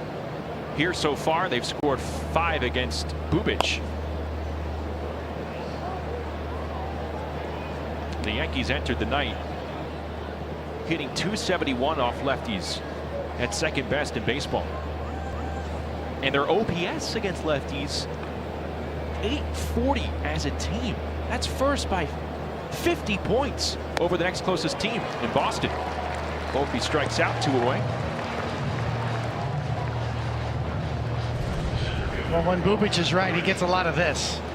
That riding deceptive fastball up in the zone. A lot of swing and misses, a lot of pop-ups. It's not about the velo, it's about the deception and the movement that he gets from his release point. Also, really good extension, reaches out there. Here's Trent Grisham.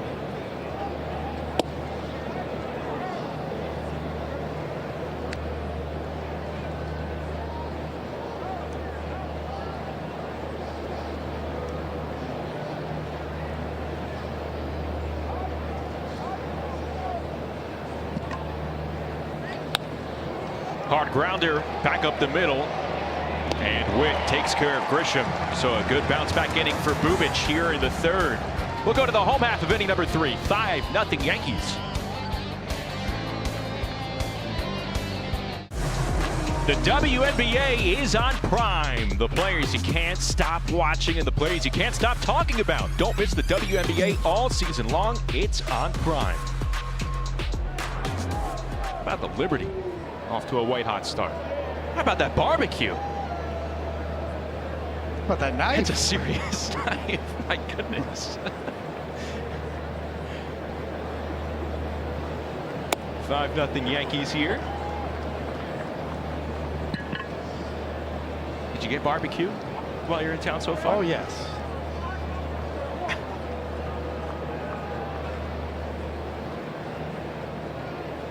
They take their craft seriously. swatted foul off the bat of John Rave, the Royals right fielder.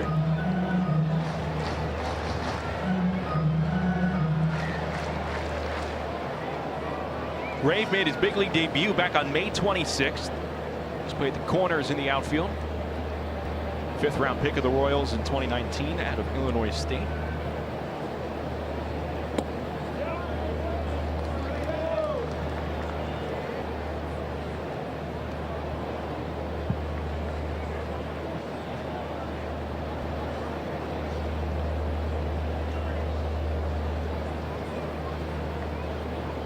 Volpe playing close to the bag at second.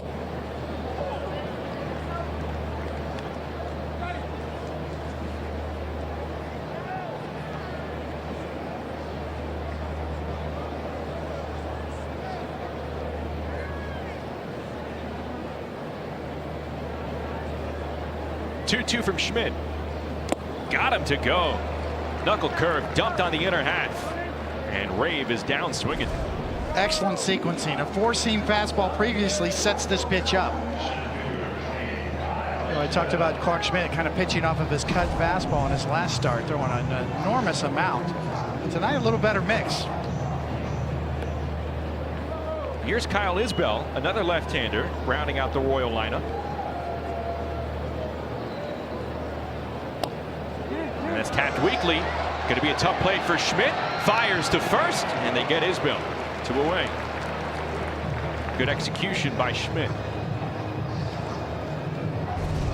Yankee pitchers collectively have fielded their position well this year, and Clark Schmidt's the only one with a chance. Bare hand and throw. Watching Max Reed.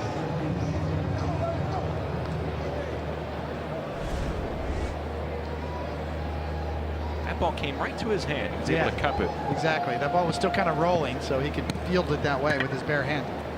Here's Jonathan India. Walked in his first time up. Yanks up 5-zip, bottom of the 3rd, 2 out, nobody on.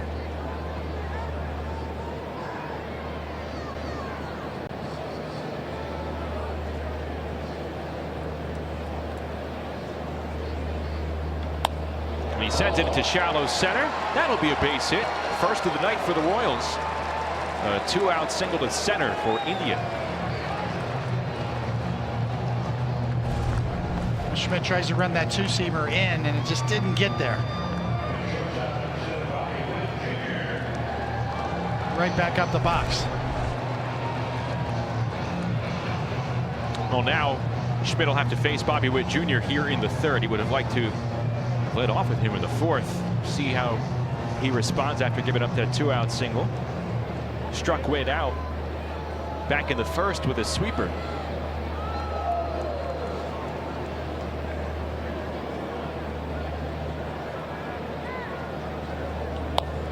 Witt pops it up. A lot of hang time for Trent Grisham. And he puts it away. Royals get a hit. They leave a runner. We have played 3 at Kauffman Stadium. 5-0 Yankees. Fans, NASCAR on Prime heads to Mexico City for the first ever points-paying International Cup Series race in modern history. 14 turns and 7,000 feet of altitude. Get ready for a road course with all new challenges in Stream Mexico City this Sunday. NASCAR, it's on Prime. 7,000 feet of altitude. Leave the driving to the pros. Yes. Here's DJ LeMahieu. Chris Bubich followed up a 41-pitch second with a 9-pitch 3rd. LeMahieu looks at strike 1.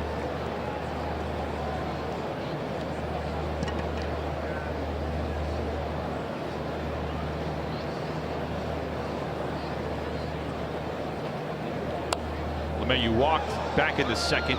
So David, in 11 innings, DJ LeMahieu has reached base 5 times. Yes. You can see his confidence coming back.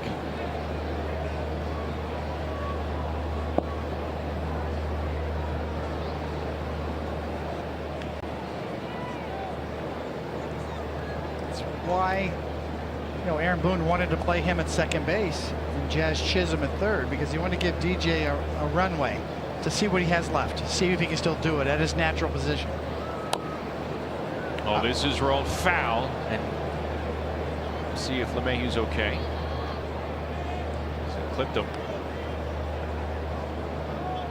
You know, I was surprised at that decision. You know, Jazz Chisholm has so much range up the middle at second base. Get another look here. This is where you hold your breath, David. Aaron Boone's coming out, hit him on the foot. Yep, right on top of his foot. Shooing off Boone. But this is where the injuries have occurred for LeMahieu in recent memory.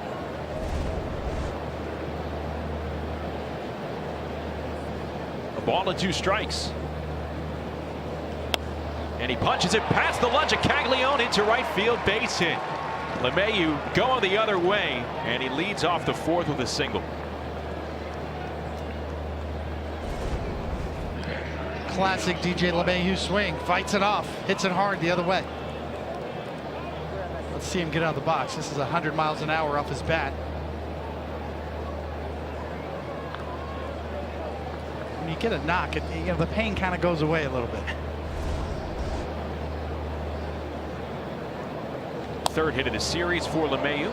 Wells fouls off the first pitch.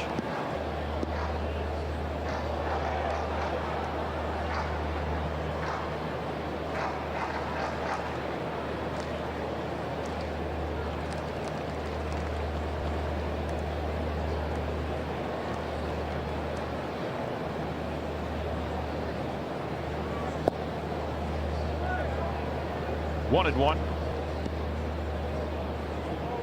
We talked about the Yankees' success off lefties here, but the lefty production against lefty pitchers has been sky high. Pitches up there for a ball. The major league average with lefties on lefties, 224. The Yankees are at 243. You might say, well, those are still low numbers, but that's a stark difference above league average.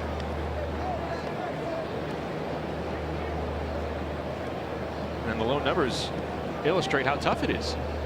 And their righties kill lefties too. So when you have lefties that are well above average, like you just stated, along with Aaron Judge, Goldschmidt, it's double trouble for left-handed pitching. The 3-1 high chopper, Caglione to second for 1. Throw to first. Bubic can't get to the bag in time, and Wells beats it out.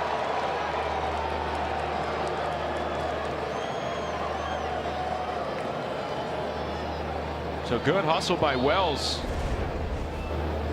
And he remains at first base with 1 away. Yeah, this is the toughest play for a pitcher, to get over there on a double play ball, because you got to find the bag and the ball, and you can see he can't do it. You kind of trust your footing and you think it's there, but it's not. Back to the top of the lineup. Goldschmidt.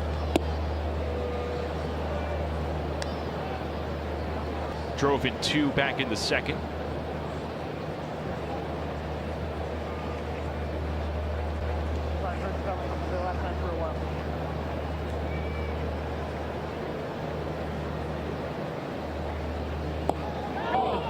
A check swing did not go around, according to Alfonso Marquez.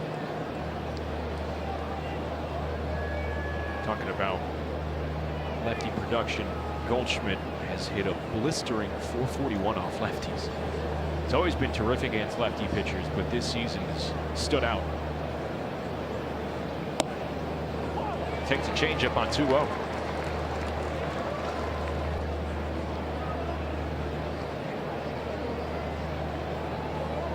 Well, we mentioned before, the Yankees lineup, really for the first time all year, clicking on all cylinders, 9 deep.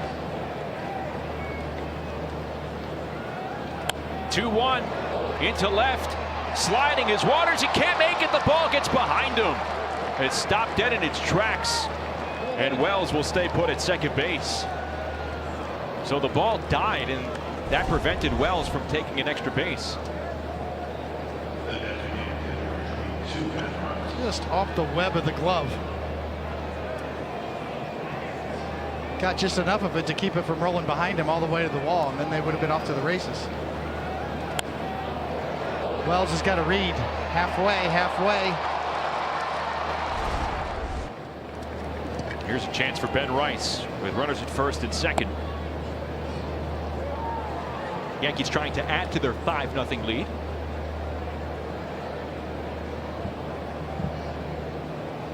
You know, Rice caught the final 2 innings last night, David.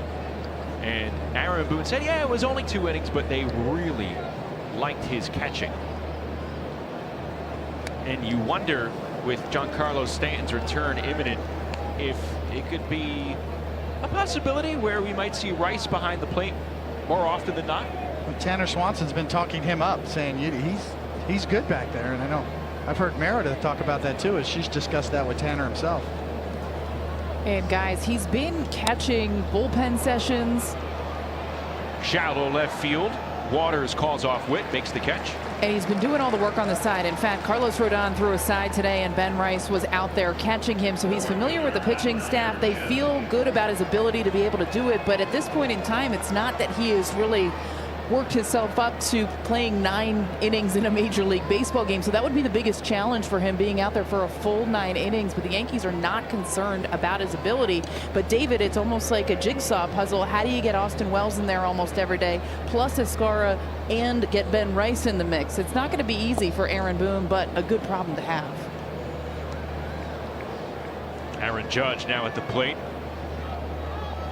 Might take a little longer in the coming days to pencil out a lineup.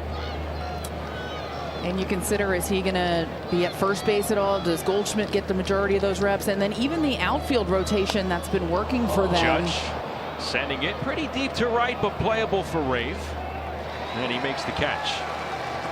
You know, what are they going to do there? Because they're going to have to figure that out as well. They can't rotate that DH spot anymore when Giancarlo Stanton comes back. We'll get into it more when we get back here on Prime Video.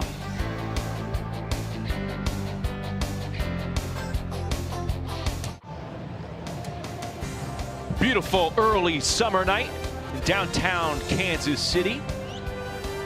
Really a throwback city, the downtown area. A mixture of modern and throwback architecture. It is beautiful. Yankees are up 5-0 as we move on to the bottom of the 4th. Clark Schmidt's been pretty efficient so far. Pitch count's under control up to now, and a good mix of pitches from Clark Schmidt. Here's Michael Garcia, Royals number 3 hitter. Hit into a force out back in the 1st. Schmidt's only allowed 1 hit, 3 base runners total. First pitch strike.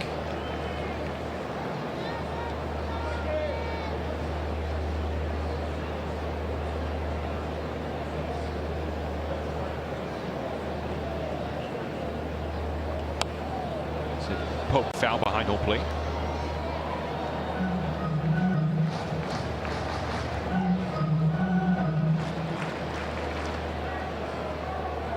So Clark ahead 0-2.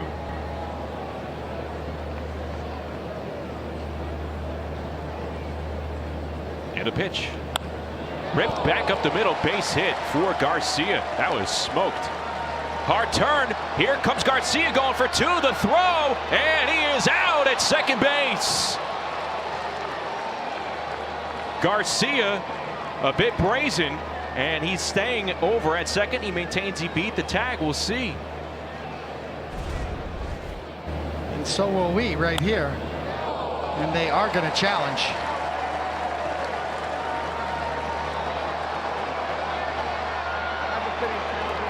Kind of depends where the tag happened. High up on the leg. Did he get the foot underneath the tag? And down 5 runs, you better make sure.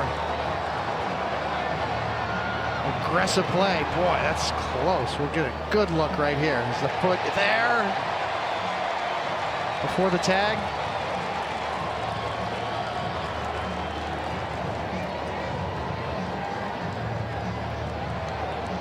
Really close. Might be too close to overturn. That is the point.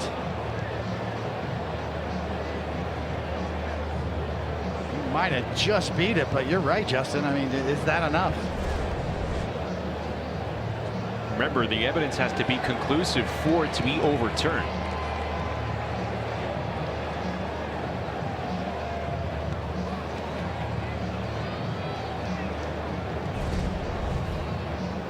Here's another look.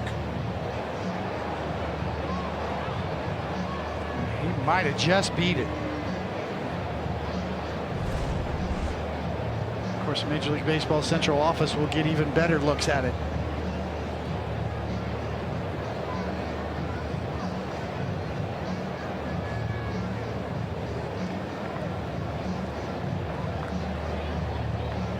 Garcia didn't move off second. He feels he's safe, that he beat the tag.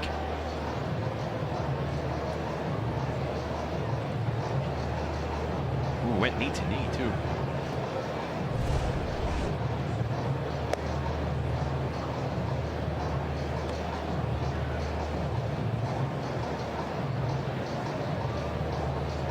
The part of whether it's inconclusive or not is probably what's taking this long. After review, the call stands. The runner is out. And Kansas City will lose their challenge. Garcia out on the throw.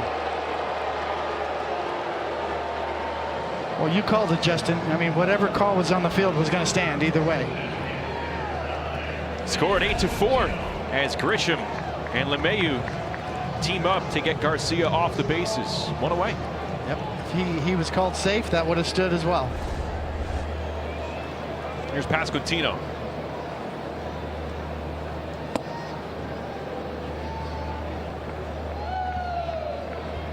Pretty good night in center field for Trent Grisham. Heck of a catch and an assist right there. Albeit everything had to be under review.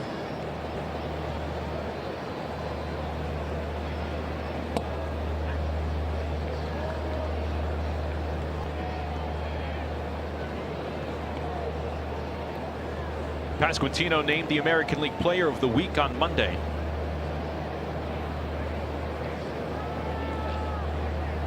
Yankees held him in check last night. But here, Schmidt behind 3-0.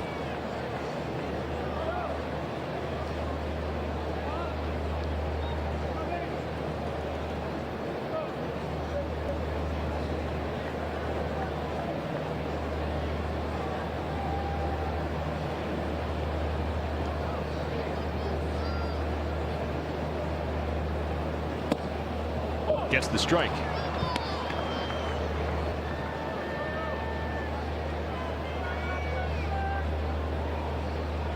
Salvador Perez on deck.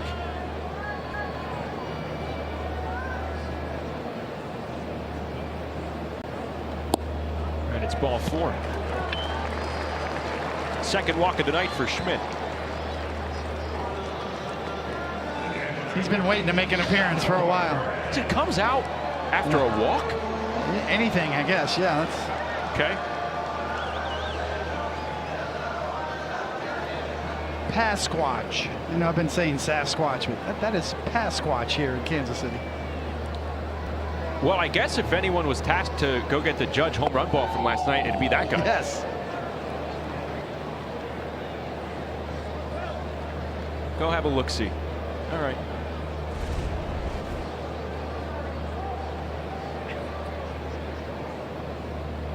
Comes out and does the strut for a walk. He's got some swag. Bar's low.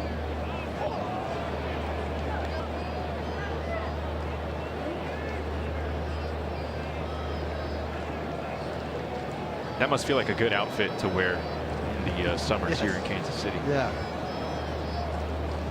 Must smell great. Popped foul by Perez.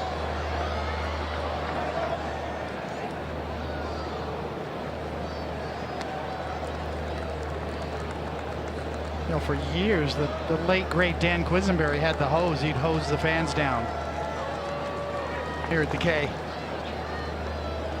He was a great one, Dan Quisenberry. Pasquatch probably needs a hose, too.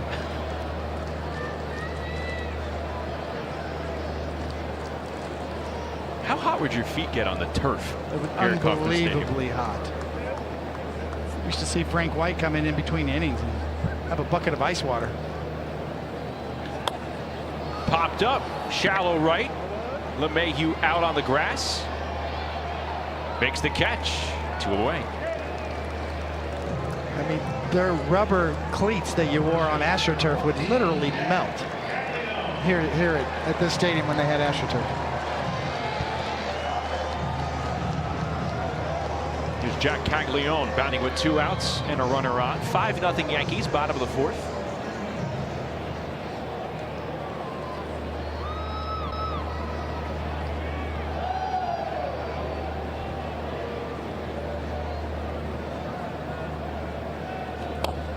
Hit foul. The turf here at Kauffman Stadium was in play when the stadium opened in 1973 all the way until 1994.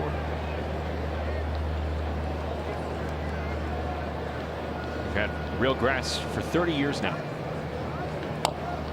Bounce foul.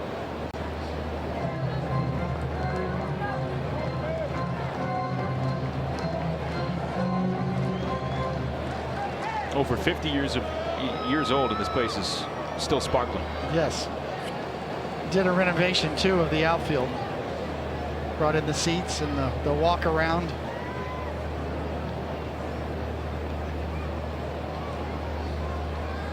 Oh, 2 to Caglione.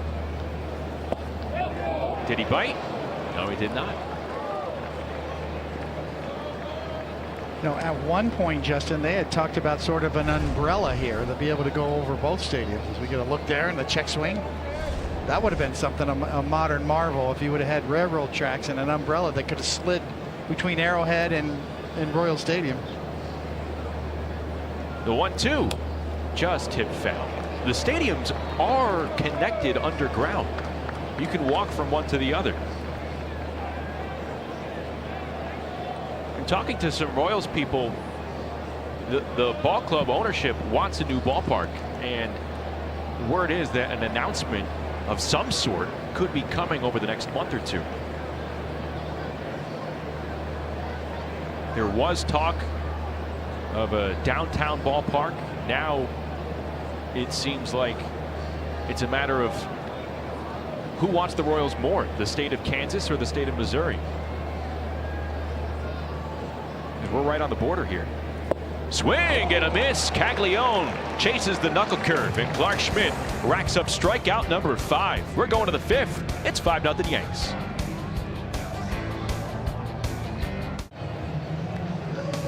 Tomorrow night on Yes, don't miss the series finale here in Kansas City with coverage beginning at 6:30. Then on Friday, the Bombers head to Boston for a rematch with the Red Sox. Coverage begins at 6 o'clock on Yes and the Gotham Sports app. Second weekend in a row, it'll be the Yankees and Red Sox. First trip to Fenway here in 2025. Here's Cody Bellinger.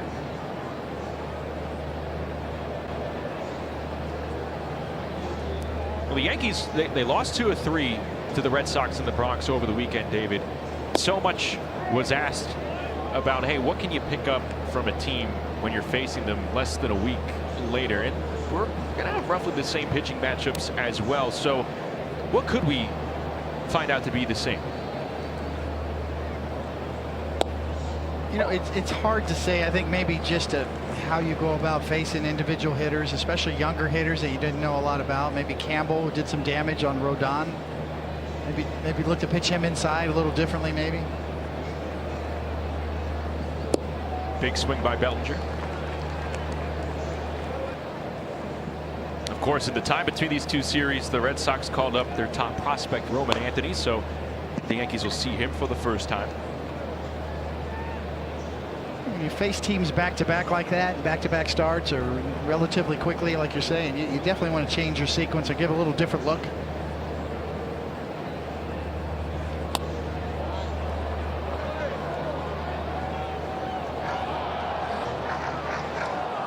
The Red Sox began the day 3 games under 500.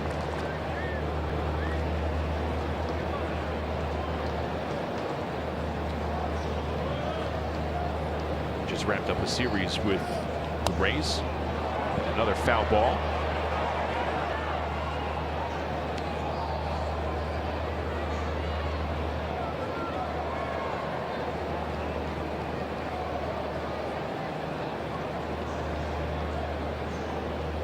Bubic still pitching in this game after a 41-pitch second inning.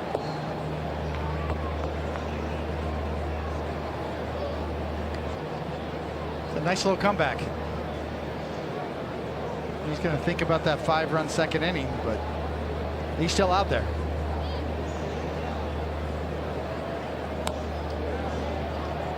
Bellinger making him work.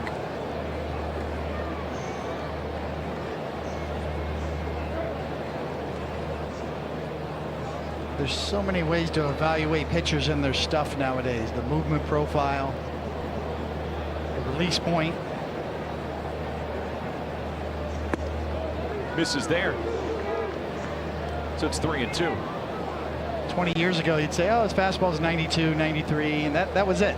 It's 2-seam or 4-seam. Now you've got everything, all the information. Where he releases it from, what kind of movement he has. Everything's measured. Payoff. Ribbed foul.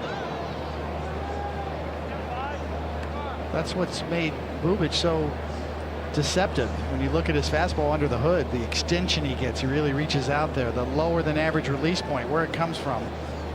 The type of riding action, movement on his 4-seamer. All those things combined.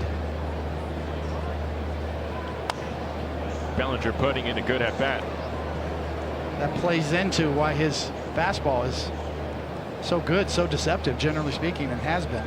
It's a lot of swing and misses on 93 and 94 miles an hour. Right past hitters or hitters swinging underneath of it. Bubic was the Royals' first-round pick in 2018 out of Stanford. Made his big league debut in 2020. 11th pitch of the at-bat is sent high into center. Isbell waiting for it. And he makes the catch. You know, this team drafted some highly touted right-handed pitchers with some first-round picks. Brady Singer, Brad Keller, and over the years, that group just kind of hasn't clicked. It's been the Lugos and the Wakas who they've imported in free agency. Cole Reagans was brought in via a trade. That's where the Royals' pitching success has come in recent seasons. So for Bubic to do what he's doing here is a big win for the organization. That means so much to individual organizations too, as well. And their player development, it's a feather in the cap for everybody, top to bottom. Chisholm's third plate appearance, walked and grounded out.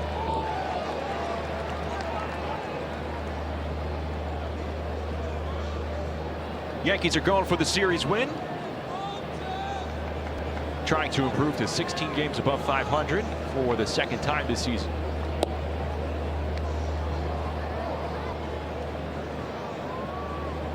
We have 5 runs on 6 hits thus far.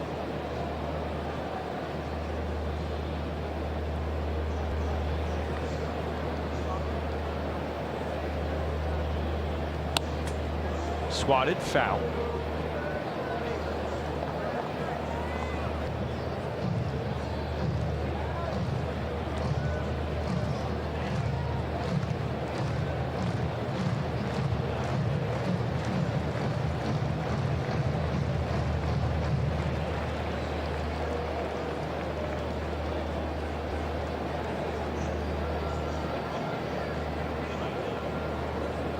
Chisholm choking up a little bit with 2 strikes.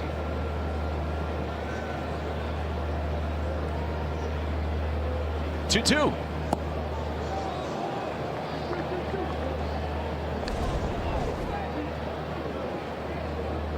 Clip Salvador Perez. That was the previous pitch, that foul ball. A big follow through from Jazz Chisholm. And then he clipped himself.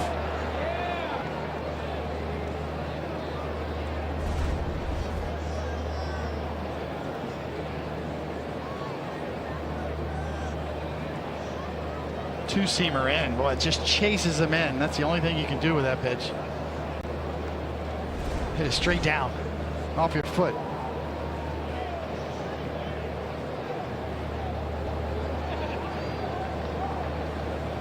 Counts now full to the second straight hitter of the inning.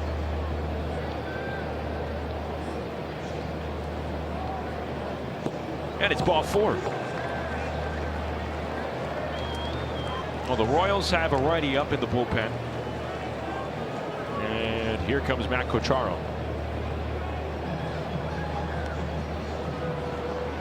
For all his dominance, David, a bunch of 7-inning outings. The 99 pitches thrown here tonight for Kris Bubic. It's a season high. The Yankees made him labor. You can see the frustration. Yankees get to the league's ERA leader. He's done after 4 1/3.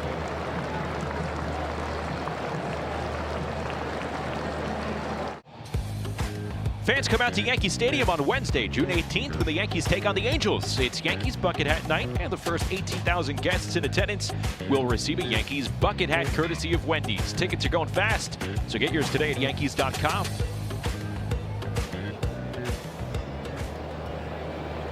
Jonathan Bolin recalled from AAA Omaha today, on in relief of Kris Bubic.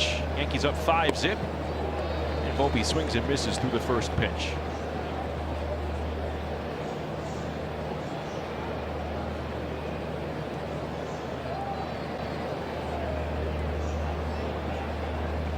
Volpe's 0 for 2 with a run scored and a run driven in. Yankees scored 5 runs in the second inning off Bubic. So, David, they come into Kansas City. They face a red-hot rookie in Noah Cameron. They tag him for 6 runs. Here, they get Bubic for 5 runs in 4 innings and change. Chisholm's his responsibility as well. 2 lefties facing this lineup, and they've acquitted themselves well. This deep Yankee lineup can chase a pitcher out of the strike zone. You feel like you have to make perfect pitches. And it's punched down the right field line. Fair ball for Volpe. Hitting the Jets is Chisholm. He'll streak into third. Volpe sprinting into second. He slides in ahead of the throw. A double for Volpe. His team leading 20th. And the Yankees have runners at second and third. Once again, the Yankee base runners taking advantage of the outfield arms of the Royals, and Volpe just outstanding hitting right where it's pitched away. And Volpe doesn't hesitate at all. John Rave throws about a 3-hopper to second base, and Volpe's in there.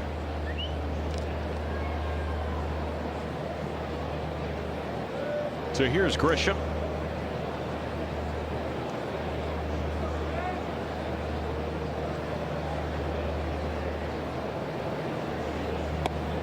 Takes a strike from the Royals right-hander. So that double by Volpe moves him into a tie with Brendan Donovan for 5th in all of baseball. And those 2 guys are right there. He's staying close. Got something to say. Now's it. Garcia and Chisholm, the 2 third basemen. And that one gets away from Salvador Perez. Chisholm stays put. Got a little side eye going on there. Yeah, if you're in the dugout for each team, are you kind of looking at that area at the corner of your eye? You're ready to go. It's just, they're right there.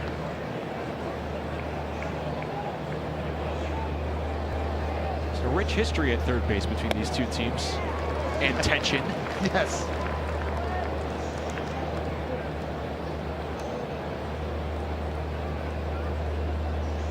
Garcia even closer with the Royals infield playing in.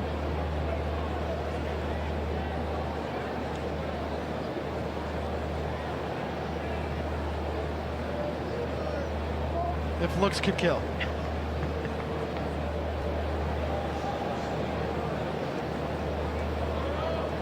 One and 2 to Grisham.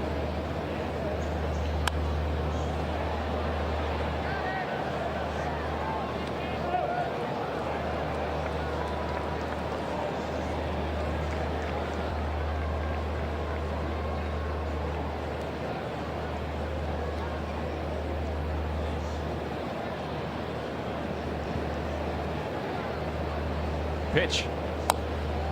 Tapped weakly foul.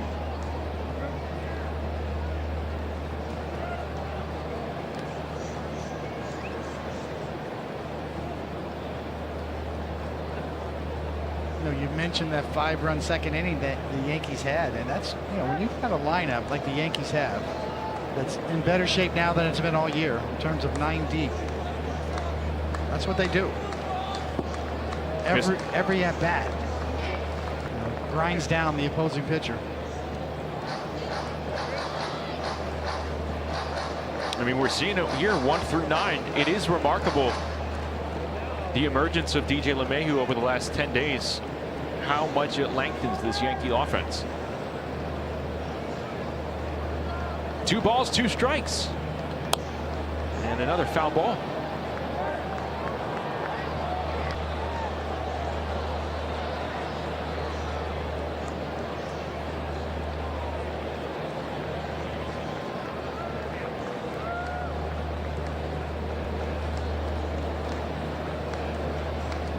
Bolin ready to go. Full count. Good take right there. Good pitch, good take. A base hit would likely score 2 with the speed on the bases for the Yankees.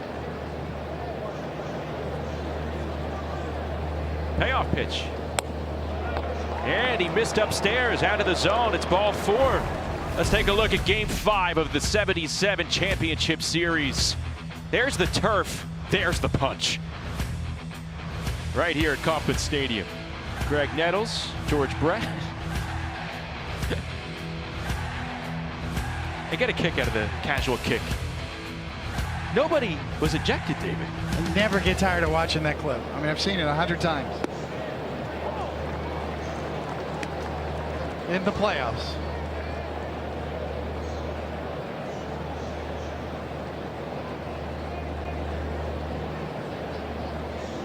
Still just 1 out, bases loaded for the Yankees.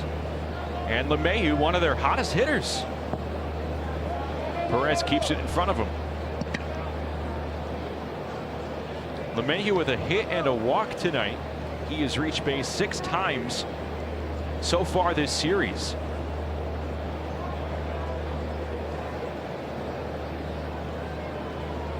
Over his last 7 games, DJ LeMahieu now batting .400. 8 for 20. And he skies it down the right field line, but foul. It's pretty close down that right field line.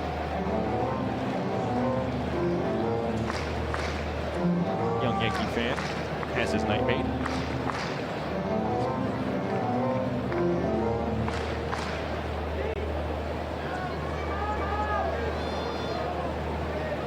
The Yankees have a chance to kick down the door here in the top of the 5th. 1 out, base is loaded, already up 5-0.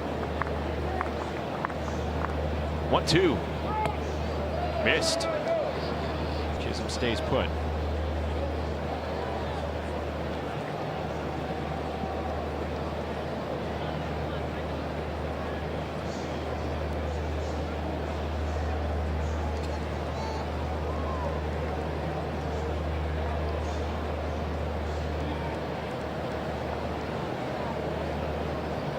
The 2-2 to LeMahieu. Cracked on a liner. Good scoop by Garcia. Throws from his backside to second. The throw to first. Wow. What a double play. Michael Garcia with the bases loaded. Able to start the double play from his backside, and the Royals get out of the inning.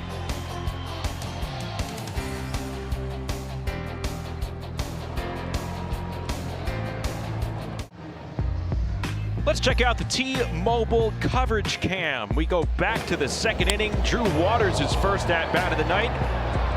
And Trent Grisham robbing him of a base hit. Laying out and just getting it into the glove. They had to review that play. But Grisham was confident that he made the catch. He started walking off the field. Yeah, he just ran right to the dugout. Clark Schmidt was saying, hold up, hold up. He knew. So here is Drew Waters in his 2nd plate appearance. Oswald Peraza has entered the game for Jazz Chisholm Jr. He's at 3rd base. So the 2nd straight night where Jazz has left early.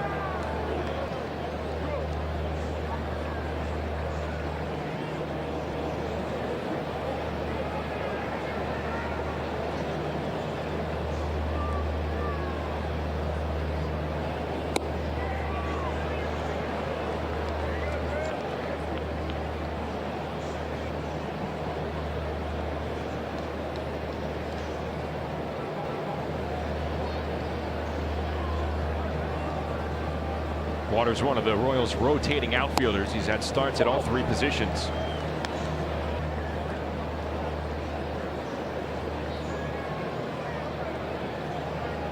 Switch hitter. He's hit well this season. Doesn't chase.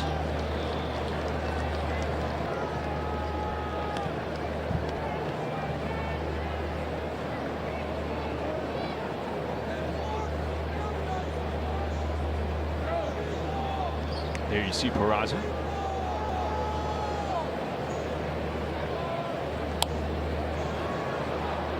Well, that is interesting.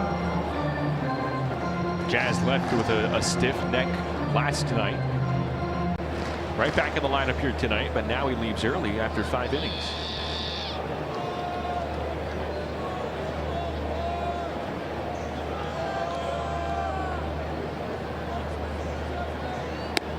Ugly swing by Drew Waters. Schmidt forces the sword. 6th strikeout. Nice little comeback by Clark Schmidt. Got back into the count, gets the chase on the backdoor cutter. Semi-sword. Not bigger than the one that was cutting that barbecue before. That's right. Here's John Rave.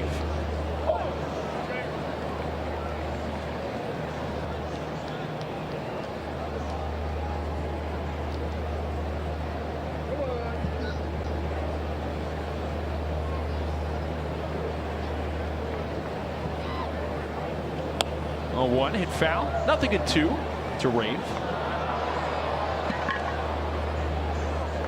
Yeah, that's the formula for Clark Schmidt. You got a 5 spot, you got a lead, your pitch count's in good shape. Get uber aggressive right now. Go right after them. Put the pressure on the hitter. It's a race to 0-2 for him right now. Any pitcher in this spot, it's a race to get to 0-2 every at bat. Poked foul.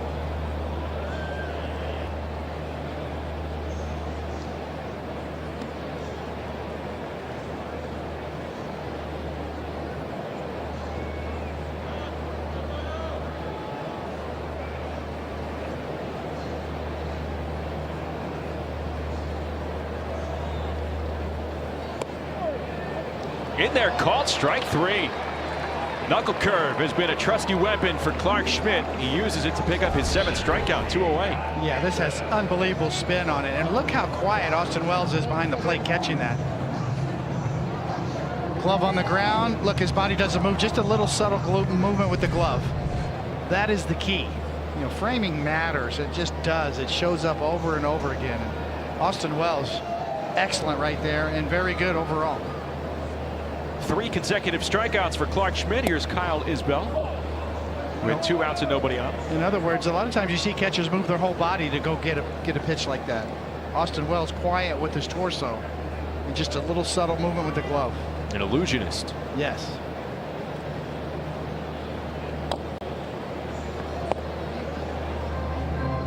Schmidt quickly ahead 0-2.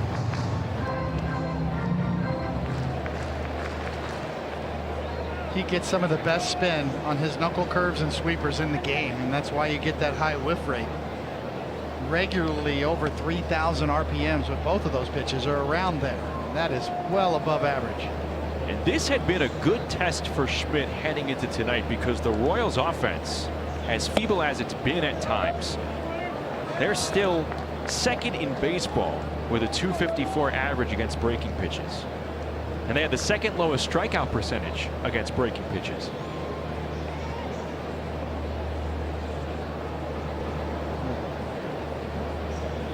One, 2. Missed upstairs. Clark Schmidt has a gift to be able to spin in baseball very tightly.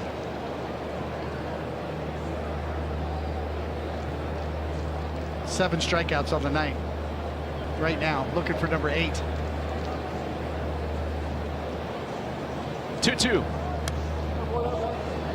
Back to the cutter. You know, spin isn't everything, but the tighter you spin it, the harder it is to pick it up. The later the break can happen.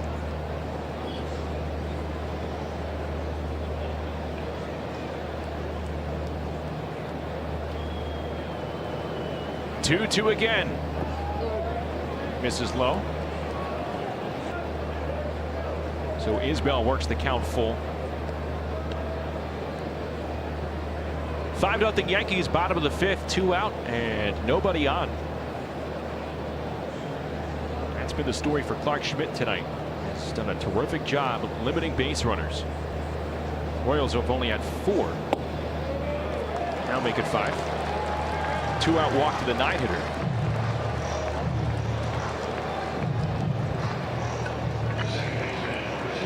That was an automatic fine for Mel Stottlemyre. 2-out walks with nobody on base. Put $20 in. At the end of the year, we'd have a pitcher's party with all the fine money. Mel was great. How far did that take you guys? You'd be surprised because there was other things on that list too that were sort of the Stottlemyre fine list. Not backing up bases, not getting over to first base, all the fundamentals that pitchers are supposed to do. Little things. He'd keep track. The next day, you'd see the list. What you did wrong, what the fines were. Put your money in the kitty. Made sure you went to the ATM that day. Cash only. Yeah. No Venmo. No IOUs. Yes.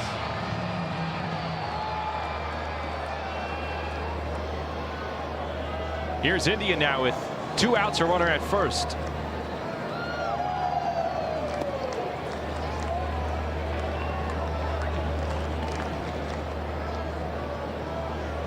Schmidt would love to get through this 5th inning. Pick up that 3rd out, especially right here with Witt on deck.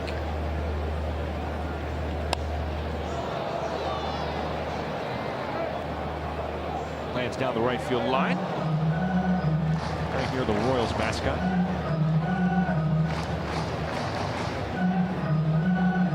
This inning is laborious by far. 19 as he searches for out number 3.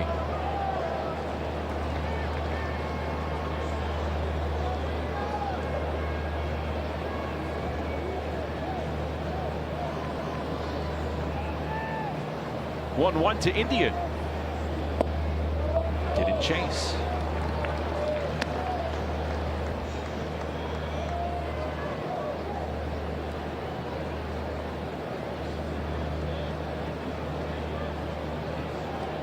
India's reached base twice tonight. A single and a walk. And he pops it up. Shallow right field. Out on the grass. LeMahieu makes the catch. And the inning comes to a close. Clark Schmidt threw 5 shutout innings here in KC. Oh, David, look at the bark on that bad boy. KC brisket, baby. Oh, juicy.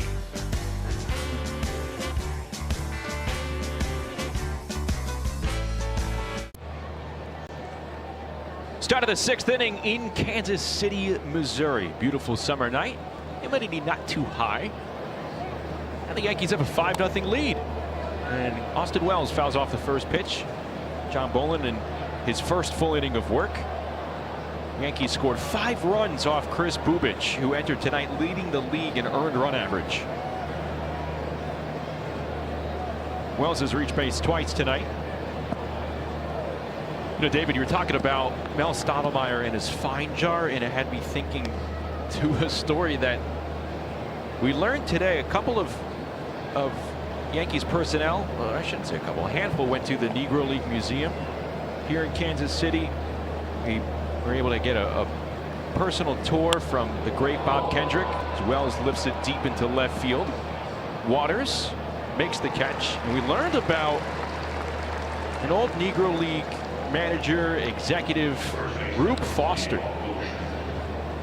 He would draw a circle in the infield, right near home plate, and he told his hitters, all right, lay a bunt down. If you can't get the ball in the circle, it's a $5 fine. And a $5 fine back then was a lot of change. Players were only making about $100 a season. That's a daunting fine jar. That's motivation, right? Yeah. Bob Kendrick has so many great stories. I've been over there so many times. with him and the great late Buck O'Neil.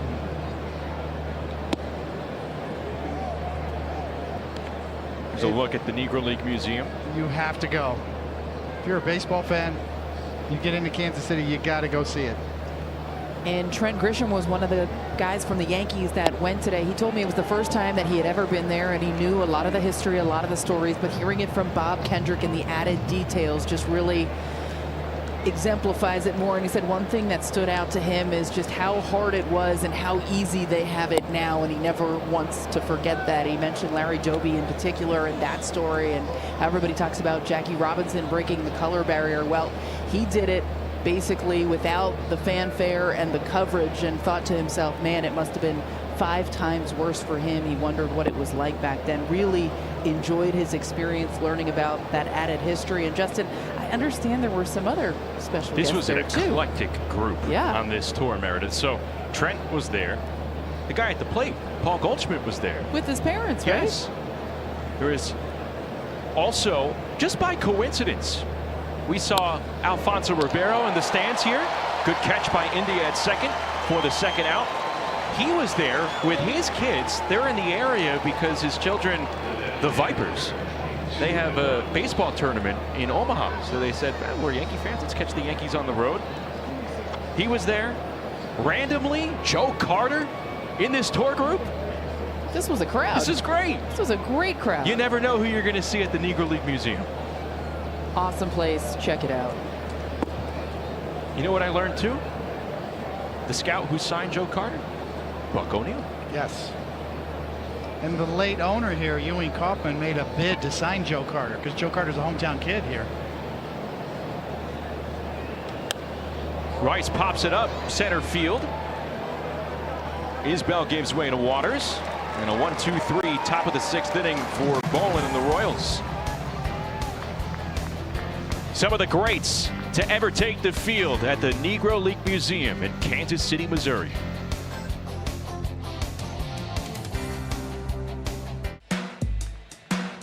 The great Josh Gibson. How about Pop Lloyd? Some of the best names and athletes to ever take a baseball field. Amazing. Oscar Charleston. Some regard him as the best baseball player of all time. And nobody cooler than Leroy Satchel Paige. That's the one for me right there. And the Kansas City Monarchs. No, he named his own pitches. He had about a dozen different pitches with specific names. I used to love the stories of Satchel going barnstorm, hopping in his Cadillac and driving all around, supplementing his income any way he could back then. Bob Kendrick just lays out all of the pitches for Satchel Paige. It was about 10, 11 pitches deep. He said his favorite pitch is the B-ball. Why is it called the B-ball? Satchel said, because it bees where I want to be it when I want it to be there. Yes. It's great. Clark Schmidt facing Bobby Witt Jr. a 3rd time through.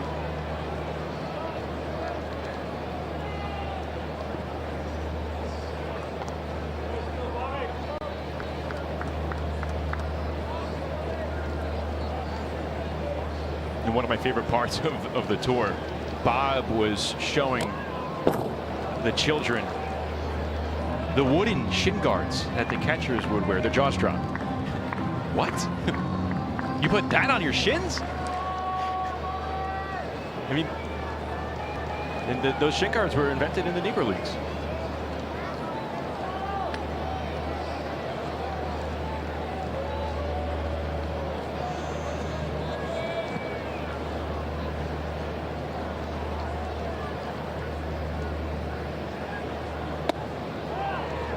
Schmidt thought he had strike 3 on Witt.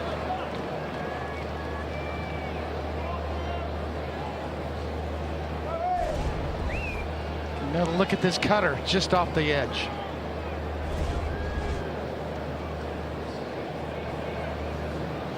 Two and two to the Royal shortstop. And he reaches for it, sends it out into right field to the reigning MVP. Judge makes the catch. The runner-up goes back to the bench. There's Rube Foster. kind of like the godfather of the Negro Leagues.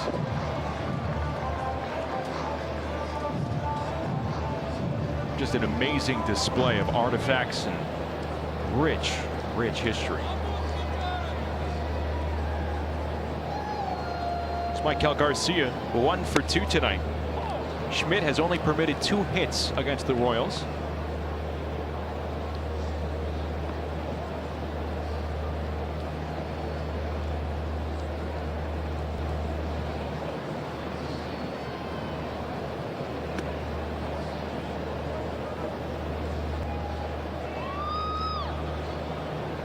Steven Cruz, Royals righty, warming up.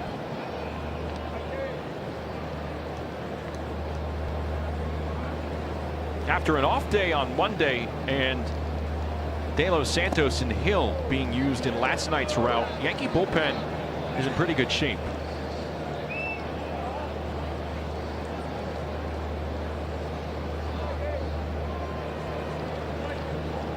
Clark Schmidt's pitch count is in a good spot. Tries to go 6 complete here. Can't get that call. Hey guys, speaking of that Yankee bullpen, Luke Weaver threw what Matt Blake told me was his first official bullpen since landing on the IL. A little bit higher intensity fastball between 90 and 92 miles an hour through 18 pitches. I caught up with Weaver yesterday and he said that he was feeling so much better, pleasantly surprised with how his body is responding to the PRP shot. They're optimistic that they're going to get him back on the shorter side of the time frame that they originally thought, but it's all on how he responds and if he's continuing to respond well. So you don't really know how his body's going to react, but so far so good for Luke Weaver, who they could use back in the back end of the bullpen. It's a great sign. If they can get him back earlier than expected, it would be a big boost. Welcoming news. And on the starter side, Marcus Stroman threw with the Somerset Patriots today. 3 1/3 for him, 46 pitches. He's going to continue to build himself up. And he did say to local reporters that whatever the Yankees need, he's willing to do whatever role that they need him for. So that's something to keep an eye on. Aaron Boone saying they're going to continue to stretch him out. They want to see how his left knee responds, but encouraging on Stroman's behalf as well. The Yankee rotation has been a sneaky strength here in 2025. Mark Leiter Jr. warming up. For Marcus Stroman to say that, obviously a lot of people observing from the outside will say, well, that's very different from what he said in spring training. But if you're a pitcher trying to get back on the field, you just want to help this group any way you can. Those 2 lefties right there might both make a bid for the All-Star game this year. Rodon and Fried.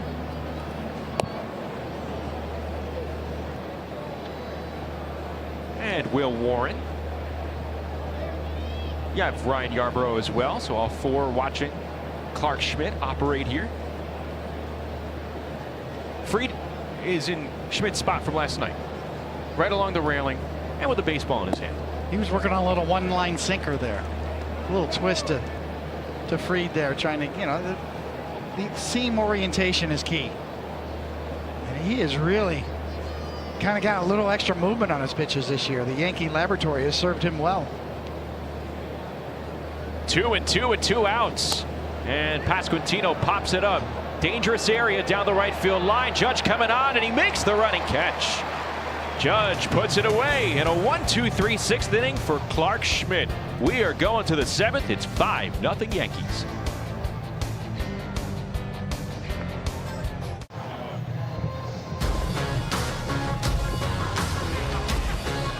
Coming up next Wednesday in the Bronx, it is the Yankees and the Angels, and it's only on Prime as their coverage begins at 6:30.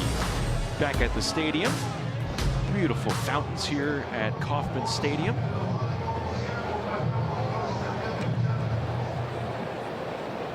Aaron Judge looking for his first hit here tonight. And he's facing Steven Cruz.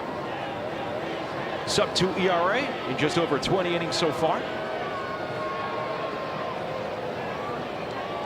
First pitch by Cruz.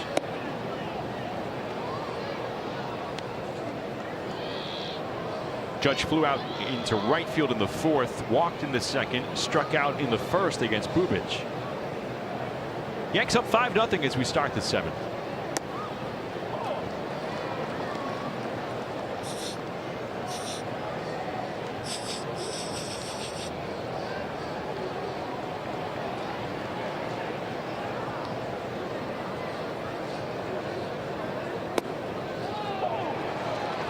Right at the knees.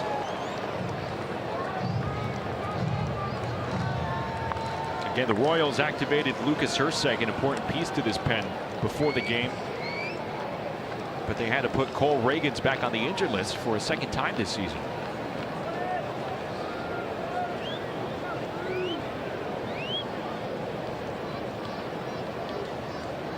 A ball and 2 strikes to Judge. And he sends it high and deep into right center field. Isbell on the run. My goodness, he has done it again. Aaron Judge with a low liner into right center field. Home run number 25 for the captain. The KC killer on the loose. 6-0 Yankees.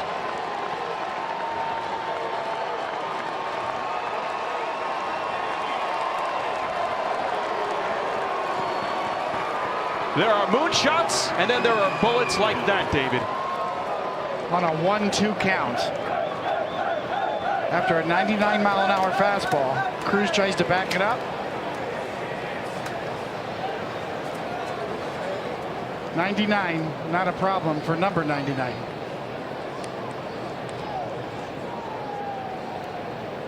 Three straight games with at least 1 homer for Judge. And it's 6-0.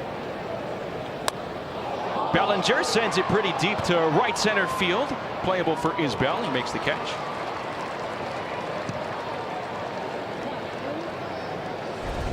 Let's take another look. Goes in at 99 miles an hour. It left about 109 miles an hour. It always goes out harder than it comes in off of Aaron Judge's bat.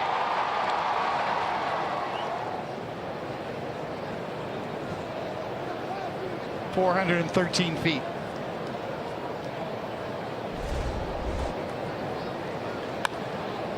Peraza, first at bat of the night, bounces to short, 2 away.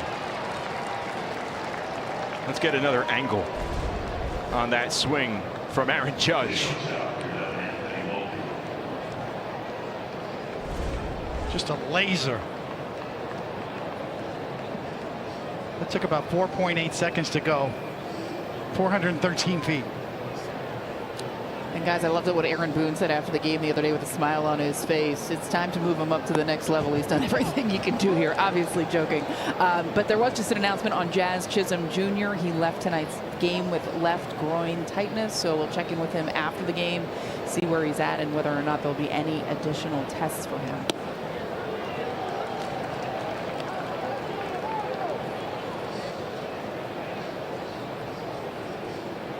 So Volpe behind 0-2, and you want to be careful with a speedster like Chisholm when it comes to an injury like the groin. Strike 3. We'll talk about Jazz when we return here. But Aaron Judge unloading at Kauffman Stadium. Home run number 25 at 6-0 Yankees.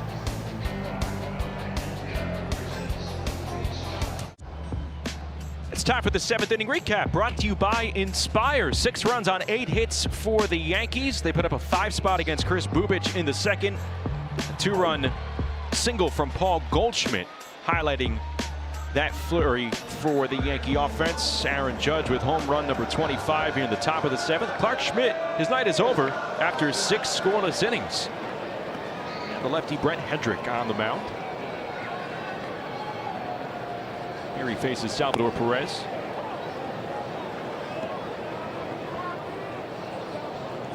So David Chisholm left last night with a stiff neck, but tonight it's the groin, and it definitely causes a little bit of concern.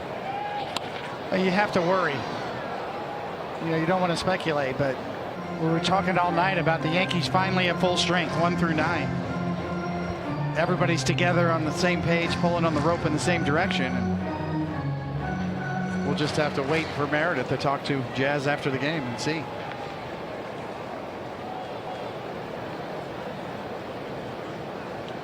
Perez lines right to Peraza. Snares the hot shot. One away. All right, let's take a look at Name That Yankee. 248 career average. Over 600 hits, over 100 stolen bases. Now he also managed both the Yankees and the Royals here after his playing career. Does that make it easier for you? It should. He was my manager.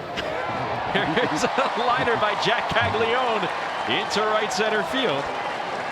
So a one-out single there.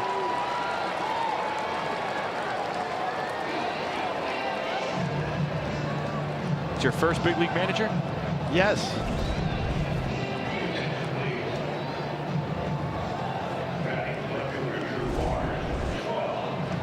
When Jack hits it, he hits it hard. Caglione's got some talent.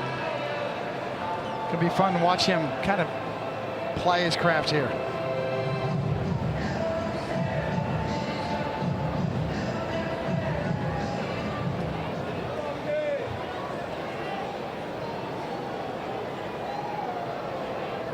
Here's Drew Waters. Misses out. Nick Lofton, rather, coming in to pinch hit. Just 10 games here in 2025.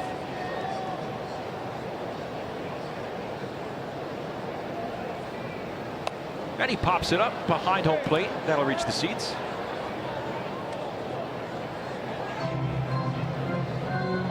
Falls right below our booth.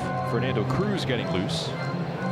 So with Schmidt out of the game, Matt Quatraro could empty his bench full of right-handers. We'll see.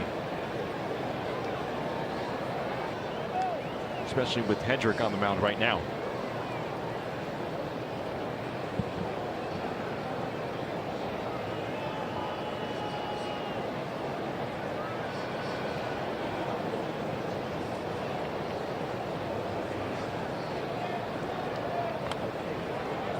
Tapped foul right at home plate. All righties tonight on the bench for the Royals.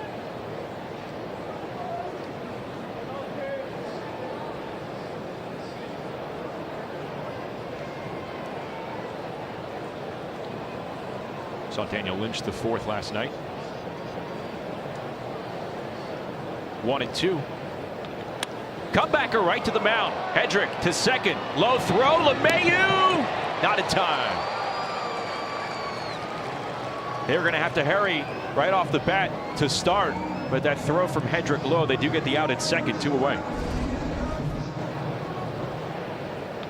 Well, another look, and you can see sometimes the mound can throw you off a little bit. He just going back uphill kind of throws a sinker to DJ LeMahieu. And if you hit him in the chest, he might have had another step to make that throw. Could have got it off a little quicker, but nonetheless, got one. Here's John Rave.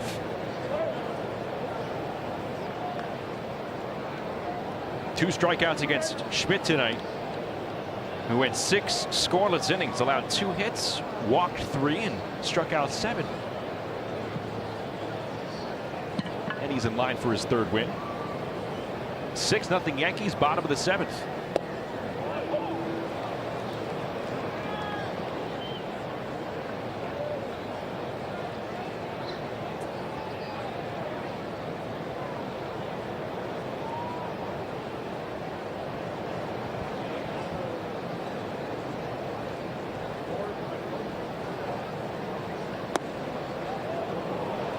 Oh, Hedrick wanted that call.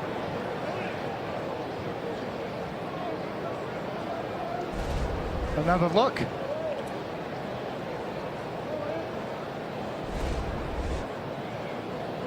On the black. 1-2. Popped up, right field, coming on Judge. He'll make the catch on the run. Side retired as Brent Hedrick pitches a scoreless 7th. We go to the 8th. Yanks up 6.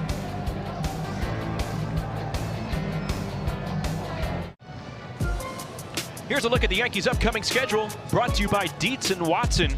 And again, we talked about it last night, day 2 of a stretch where they're playing 16 games in 16 days. So right after this, on to Boston. First trip to Fenway, then it's back home for a 7-game homestand against the Angels and the Orioles. Then on the road to Cincinnati, back home for the A's. Nick Lofton is in left field. And a new pitcher, Daniel Lynch IV, who we saw in last night's game. Yankees lead it 6-0. Looking for a quick series victory. Little weekend series in June in Fenway Park. That's right. Yankees, Red Sox, back-to-back weekends, home and home. Doesn't get much better than that.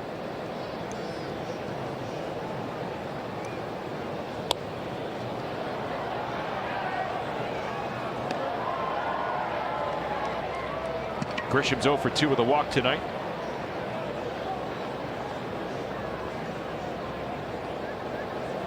So, David, we were talking about, obviously, Negro League history. Probably one of the most impressive feats in sports started on this date in 1938. It's right in your wheelhouse. Has to do with someone being on the mound. Johnny Vandermeer throws his first no-hitter. First in back-to-back no-hitters. Yes.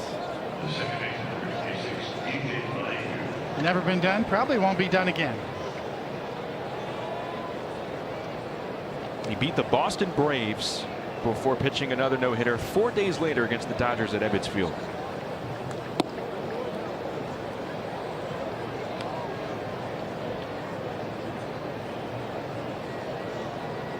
It's just so hard to not only throw a no-hitter, but even a complete game nowadays.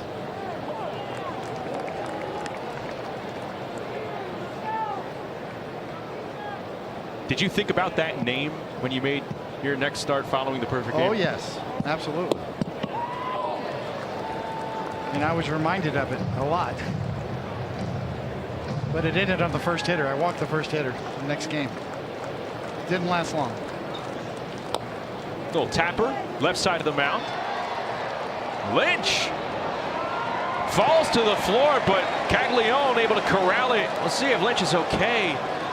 Slow to his feet. Looks like he's in pain. That was an athletic play as he throws LeMahieu out.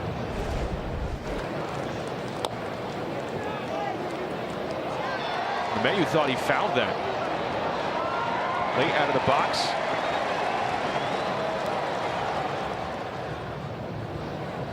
That's not good. You see he's still on the ground in pain. Looks like he grabs his leg a little bit. Maybe groin area.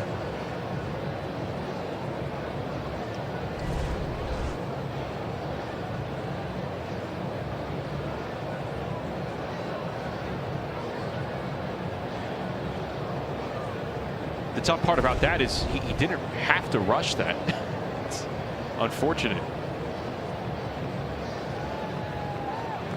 What do you think?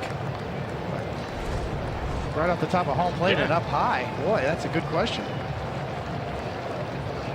That's why LeMahieu stayed in the box.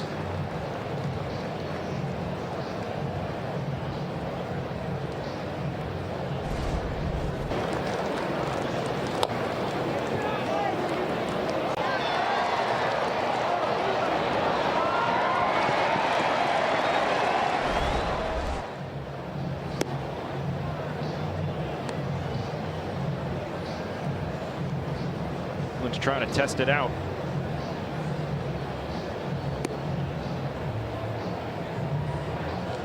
Says he's good.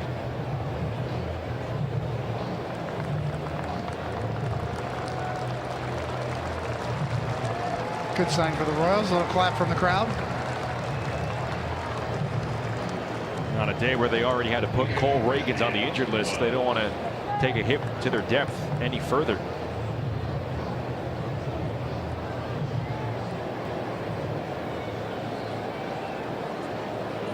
This is a Royals team in danger of dropping to 500 for the first time since late April. A playoff team from a year ago, currently in 4th place in the AL Central. Started tonight 9.5 games in back of the Detroit Tigers.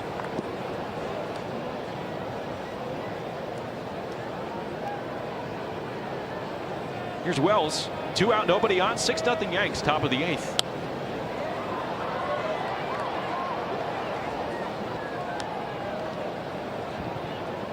Wells has reached base twice. A productive night for him early in run-scoring situations. Had an RBI double in that 5-run second.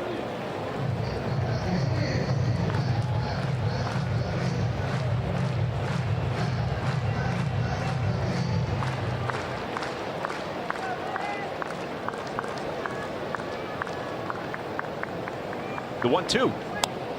High drive, right field, Rave. He's there, and he puts it away. 1-2-3 inning for Daniel Lynch, the 4th. Bottom of the 8th coming up. 6-0 Yankees.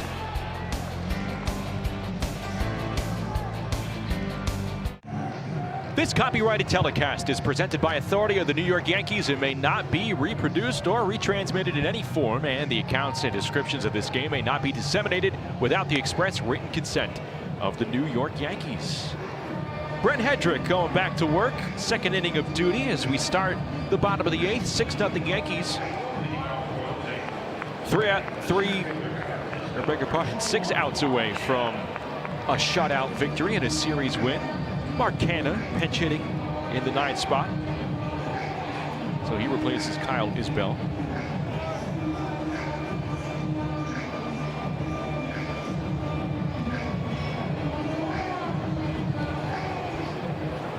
Does Mark Canha still run?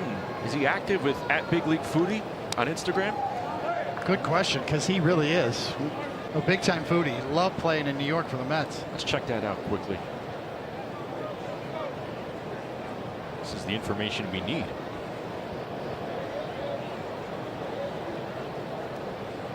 Canha does a great job just documenting all the hot spots on the road for good food. All right, so he last posted a picture of a dish of food on May 28th, so he's staying with it. Yes. Looked like he's at a German restaurant, the St. Pierre Steak and Seafood in Minnesota. You know, Minneapolis, David, an underrated food town in this great country. Just a great city. There's a stretch during the summer where it's just gorgeous. I mean, they get some tough winters. That's Michael Kay. That's Michael Kay's. That's right. There are no fill-ins for Michael on the tender circuit.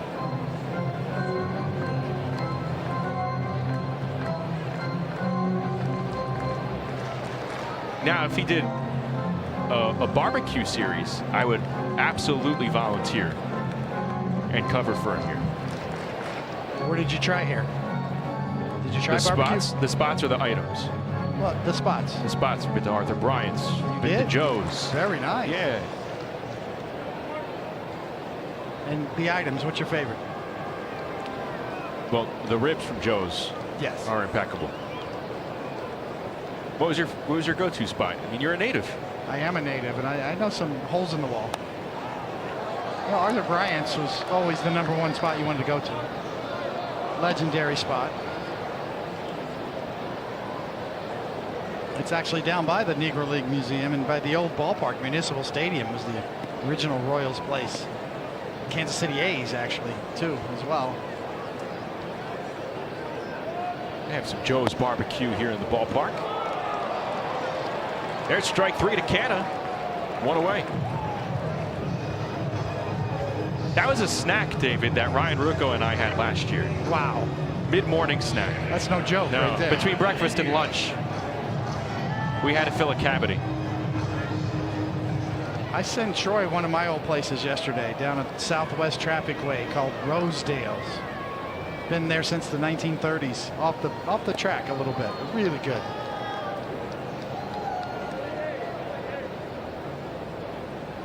We hear LC's and Gates. Terrific spots. Jack Stack. The list is endless. You know it's a great barbecue town when they're selling all the rubs and the barbecue sauces in the airport. Yes. Kansas City barbecue sauce, very specific.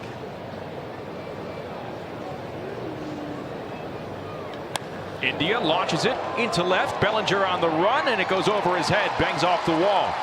India will speed into second base. He'll have himself a stand-up double. Second hit of the night for India, and just the fourth for the Royals. Well, when the Royals brought India over, they really anticipated him being a difference maker for them. He's still batting leadoff. They really need him to get going. He's a guy that has some pop in his bat and some speed. Aaron Boone makes the call to the bullpen as Brent Hedrick's night is over. 6-0 Yankees here in the 8th.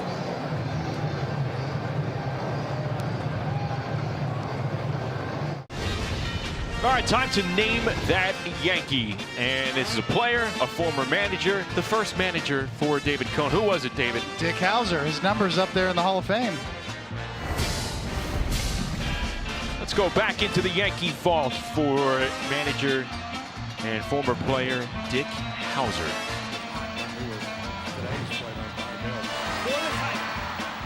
Won it all in '85 right here. He did.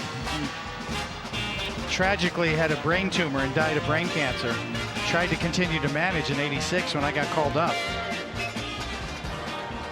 Hauser's number 10 hanging outside the Royals Hall of Fame here at Kauffman Stadium. Also big in college at Florida State. Dick Hauser Field at Florida State. There's Hauser's resume.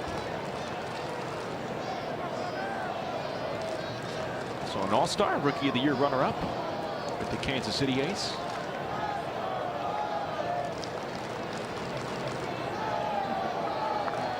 Never would have come to the Royals had George not fired him. It was after the Yankees lost to the Royals in the postseason in 1980. George Brett's most famous home run. 4 out of 5 years they matched up, and the Royals finally broke through in that final year. Witt punches it into center field, coming on Grisham, and he makes the catch. They're going to rule it was a hit. Oh, let's see about this one. You know what? We got to side with Trent Grisham by this point. He says it was a hit. I mean, that he caught it. It's 2 outs. All eyes on Aaron Boone now.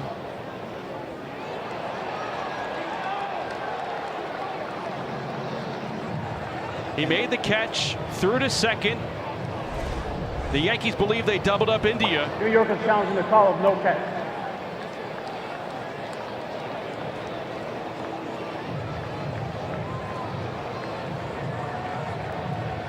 And the trio of outfielders jogging off the field, and the teammates are following them. So the Yankees challenge this play. It is under review. We are seeing the replay on the big board here at Kauffman Stadium, and we're seeing the same replay right now. Looks pretty good, David. Yeah, I mean, you always are looking for that little skip, that short hop. That looked like it got to the leather first. He's sure. How often do you see 2 plays like that, both overturned? I'm going with the silent confidence of Trent Grisham. Look at him, he's already got his gear off. The question becomes, if you're India and you're the base runner and you see the umpire call it safe, you continue on to third. Is it fair to assume a double play? Right. Where would they potentially put that runner? What do you do as this a base runner? Overturned. Yeah. Right. Should you be penalized? If you're Jonathan India, you're trying to read this, you're looking at the umpire and you continue on to third.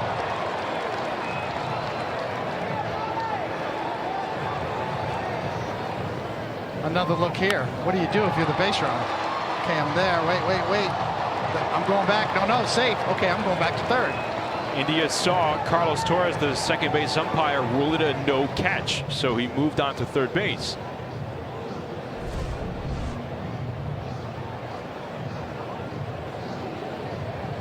And now you have the outfielder, everybody for the Yankees, they're retaking the field because they feel like, well, maybe the call is going to be overturned, but India is going to probably be moved back to second base and the inning will continue.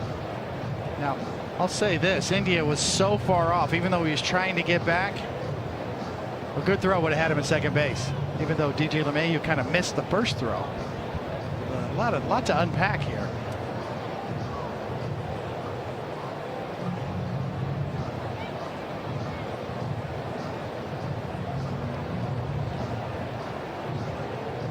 So the umpire's likely going to use their judgment to put the runner back. Yes.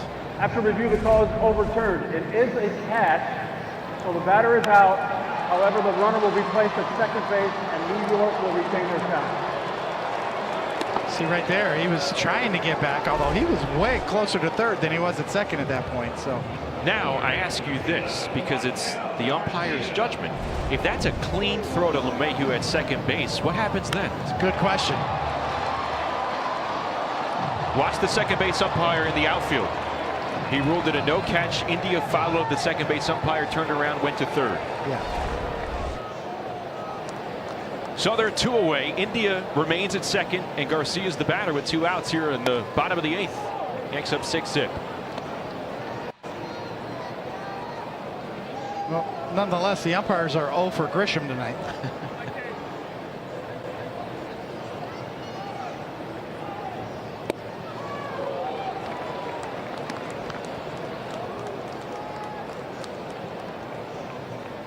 Cruz ahead 0-2. Michael Garcia. Second and last lefty Angel Zerpa warming up in the Royal bullpen. No balls, 2 strikes.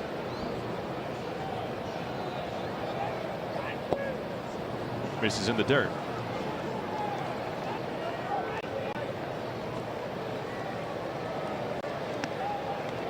Good to see Cruz back and healthy again after a little shoulder scare, a little time on the IL, especially with Weaver out. So he comes back and Weaver goes on the IL. Kind of mitigates the damage for a minute. 1-2. Cruz gave up a couple of runs against the Red Sox on Sunday after he left the bases loaded for Tim Hill. The lefty inherited the runners. They scored.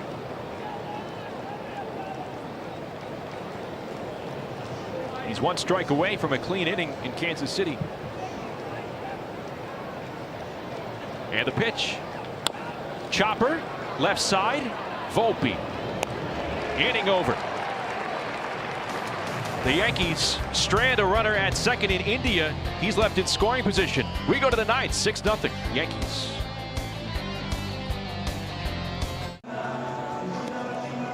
Top of the 9th in Kansas City. Yankees ahead 6-0 as they'll go to work with the top of their lineup against Royals left-hander Angel Zerpa. And with the top of the lineup due up, that means Aaron Judge will hit third here in the top of the 9th. Mark Canha has moved over to right field, and John Rave has switched from right to center. Yankees 3 outs away from a series win.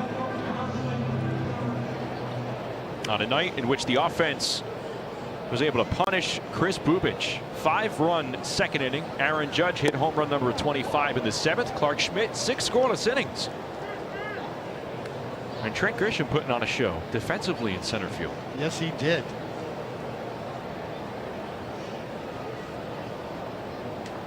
Broken bat, roller, right side. Caglione there. Zerpa fields, and there's 1 away. That bat went straight to the backstop.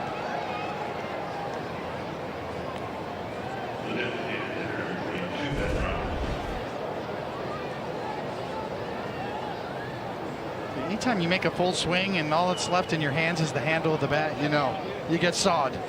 Another look.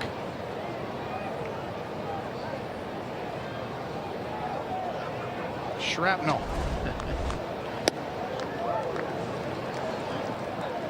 Rice 1 for 4 tonight. Goldschmidt's travel bag will be a little lighter heading to Boston.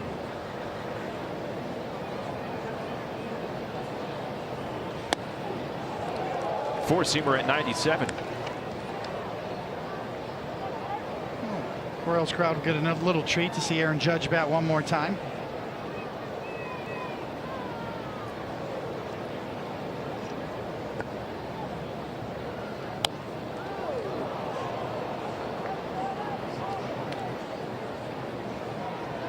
the thing about Ben Rice this year. You know, if you look at his numbers, you say, well, maybe he's fallen off a little bit, you know. Last 15 games hitting 204, but when you look at his exit velocity and his quality of contact, he's been very unlucky. Not much has changed in those departments. I've seen him hit more line drives at fielders over the last month or so, more than his fair share. To all fields as well. Yes.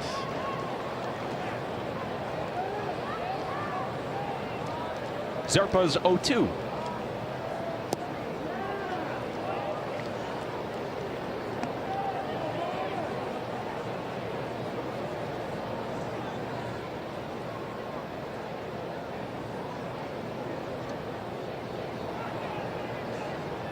One-two pitch. Oh, got him. Slider right over the plate. 2 away. Let's take a look at the Spectrum exit velocity on Aaron Judge's 25th home run of the season in the 7th inning. Going the opposite way. 108.8 miles an hour on that home run. Here he is. 5th plate appearance tonight.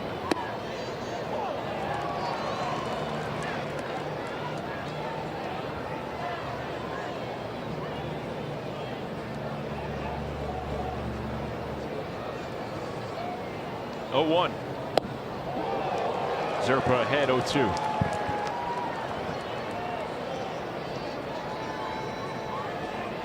Mark Leiter Jr. presumably going to pitch the bottom of the 9th inning.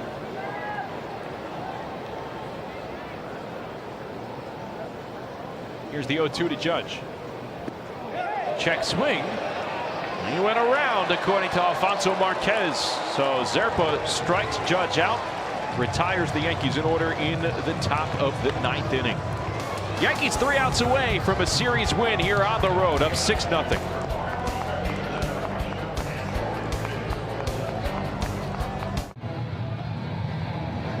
Bottom of the 9th inning at Kauffman Stadium. Yankees 3 outs away from wrapping up a 2nd straight win over the Royals. They're ahead 6-0. Mark Leiter Jr. on the mound to try and pick up those final 3 outs. No runs allowed in 13 of his last 14 games. He'll face Pasquantino, Perez, and Caglione. 4, 5, 6 in Kansas City's lineup. Clark Schmidt with 6 shutout innings and the bullpen following suit. So between Fried and Schmidt tonight, first 2 games of this series, Yankee starters go a combined 13 innings, allowing 8 hits and just 2 runs while striking out 11. That's how you do it. Pasquantino with a big cut and miss. Clark Schmidt had a good sweeper tonight. His sweeper really was his most effective pitch.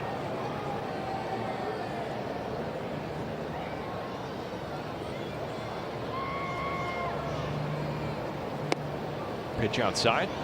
Series finales tomorrow. Pitcher on the left, Will Warren, will be on the mound, taking on the veteran Seth Lugo. You see the numbers for both pitchers. Coverage on Yes begins at 7 o'clock.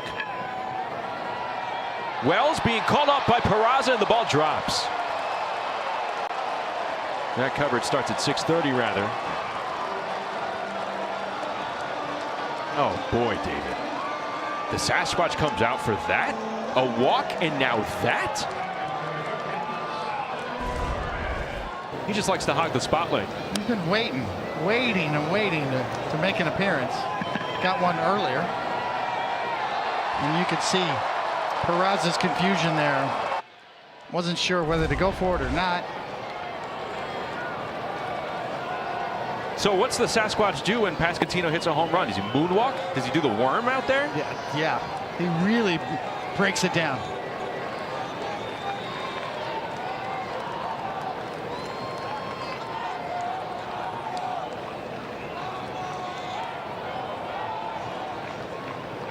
Here's Salvador Perez.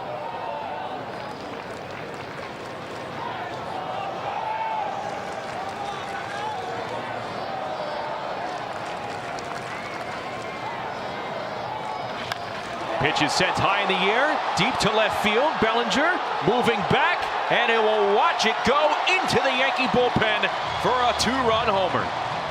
Salvador Perez strikes to start the bottom of the 9th. And this game not over yet. The veteran puts the Royals on the board, and now within 4. It's 6-2 Yankees.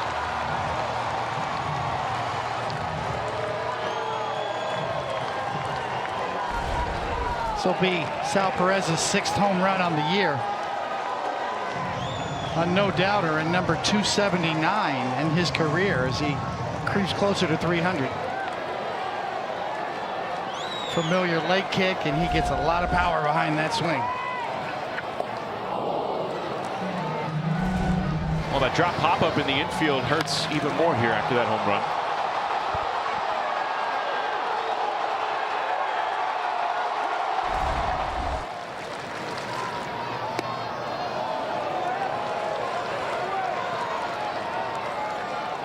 Caglione 1 for 3 tonight.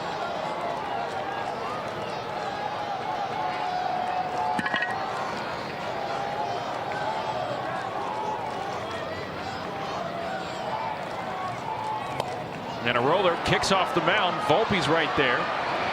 Fires to first for the first out.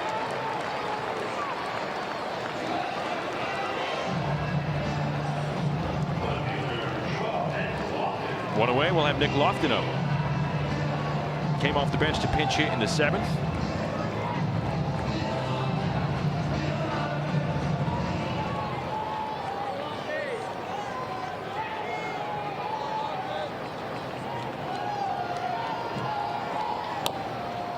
Chopper to third. That's a fair ball. Peraza, long throw. Beautiful scoop, but not in time. Goldschmidt picked it. Lofton beat it out. Ruled a base hit for Nick Lofton. Nice effort. High chopper. Gets rid of it quickly with something on it. But the little short hop is what made him safe.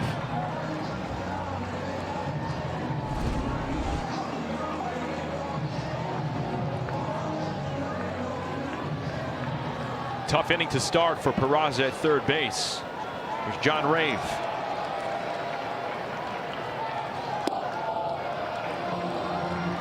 Misses the top of the strike zone. And that's going to force Devin Williams to start getting loose.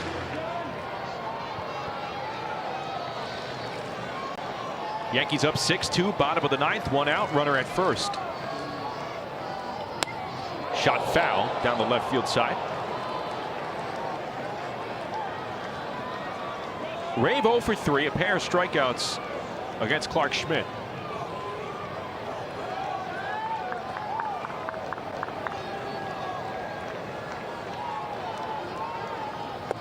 Swung right over the curveball.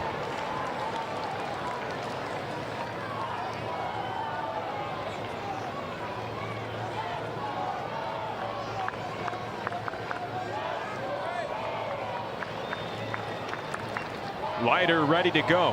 1 ball, 2 strikes.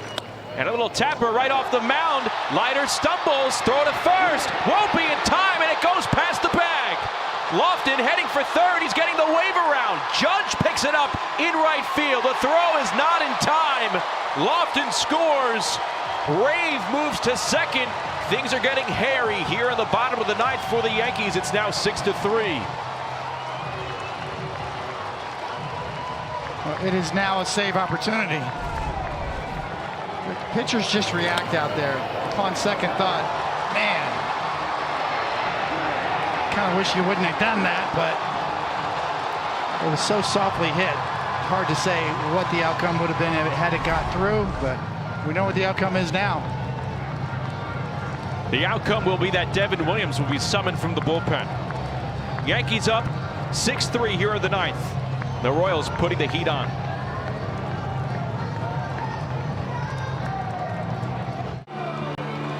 All right, David, the Yankees went to the bottom of the 9th up 6-zip. It's now 6-3. The top of the Royal lineup is lurking, and here comes Devin Williams for a save opportunity.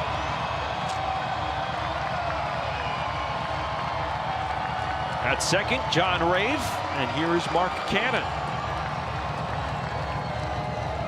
John Rave reached on a hit right in front of the mound. A hit and an error on Mark Leiter allowed Nick Lofton to score all the way from first. Rave is at second. And Jonathan India represents the tying run in the on-deck circle. Here's Canna, 0 for 1 off the bench in the 8th. Struck out his first plate appearance.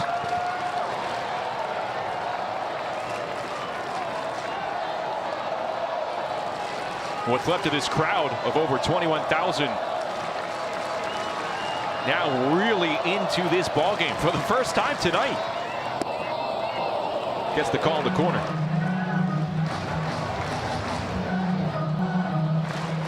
Last 17 tell a story. Much, much better. Only 5 walks. And opponents have hit just $170.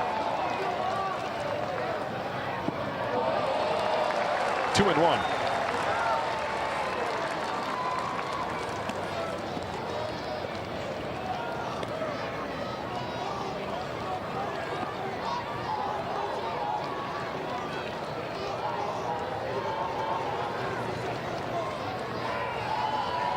Rave off second. The pitch. Swung right over the airbender. That was a good one. You notice with Devin Williams, he wears the pitch comm device on his belt, so he calls his pitches. But that one, wow, that was put that one in a bottle and try to save it, because that was perfectly executed. Almost tantalizing. It just hangs there like it's right down the middle and then lately disappears. What will he throw on 2-2? Did it again, a beauty. Canna right over it, 2 away. The beauty of this airbender is, as you can see, you know, Canna sort of commits, and then the break happens after he's already committed, and you can't hold up. He starts to swing right now. Now the break comes. The lateness of the movement is what sets it apart. So the Royals down to their final out. 2 gone in the 9th. Runner at second. 6-3 ball game. Jonathan India takes strike 1. India in his career against Devin Williams, 1 for 8, 7 strikeouts.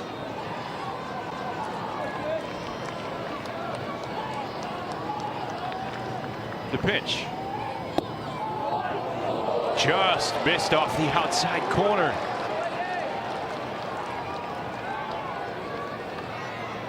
See, he's calling his own pitches right there with the device on his belt. Bobby Witt Jr. lurking on deck. 1-1.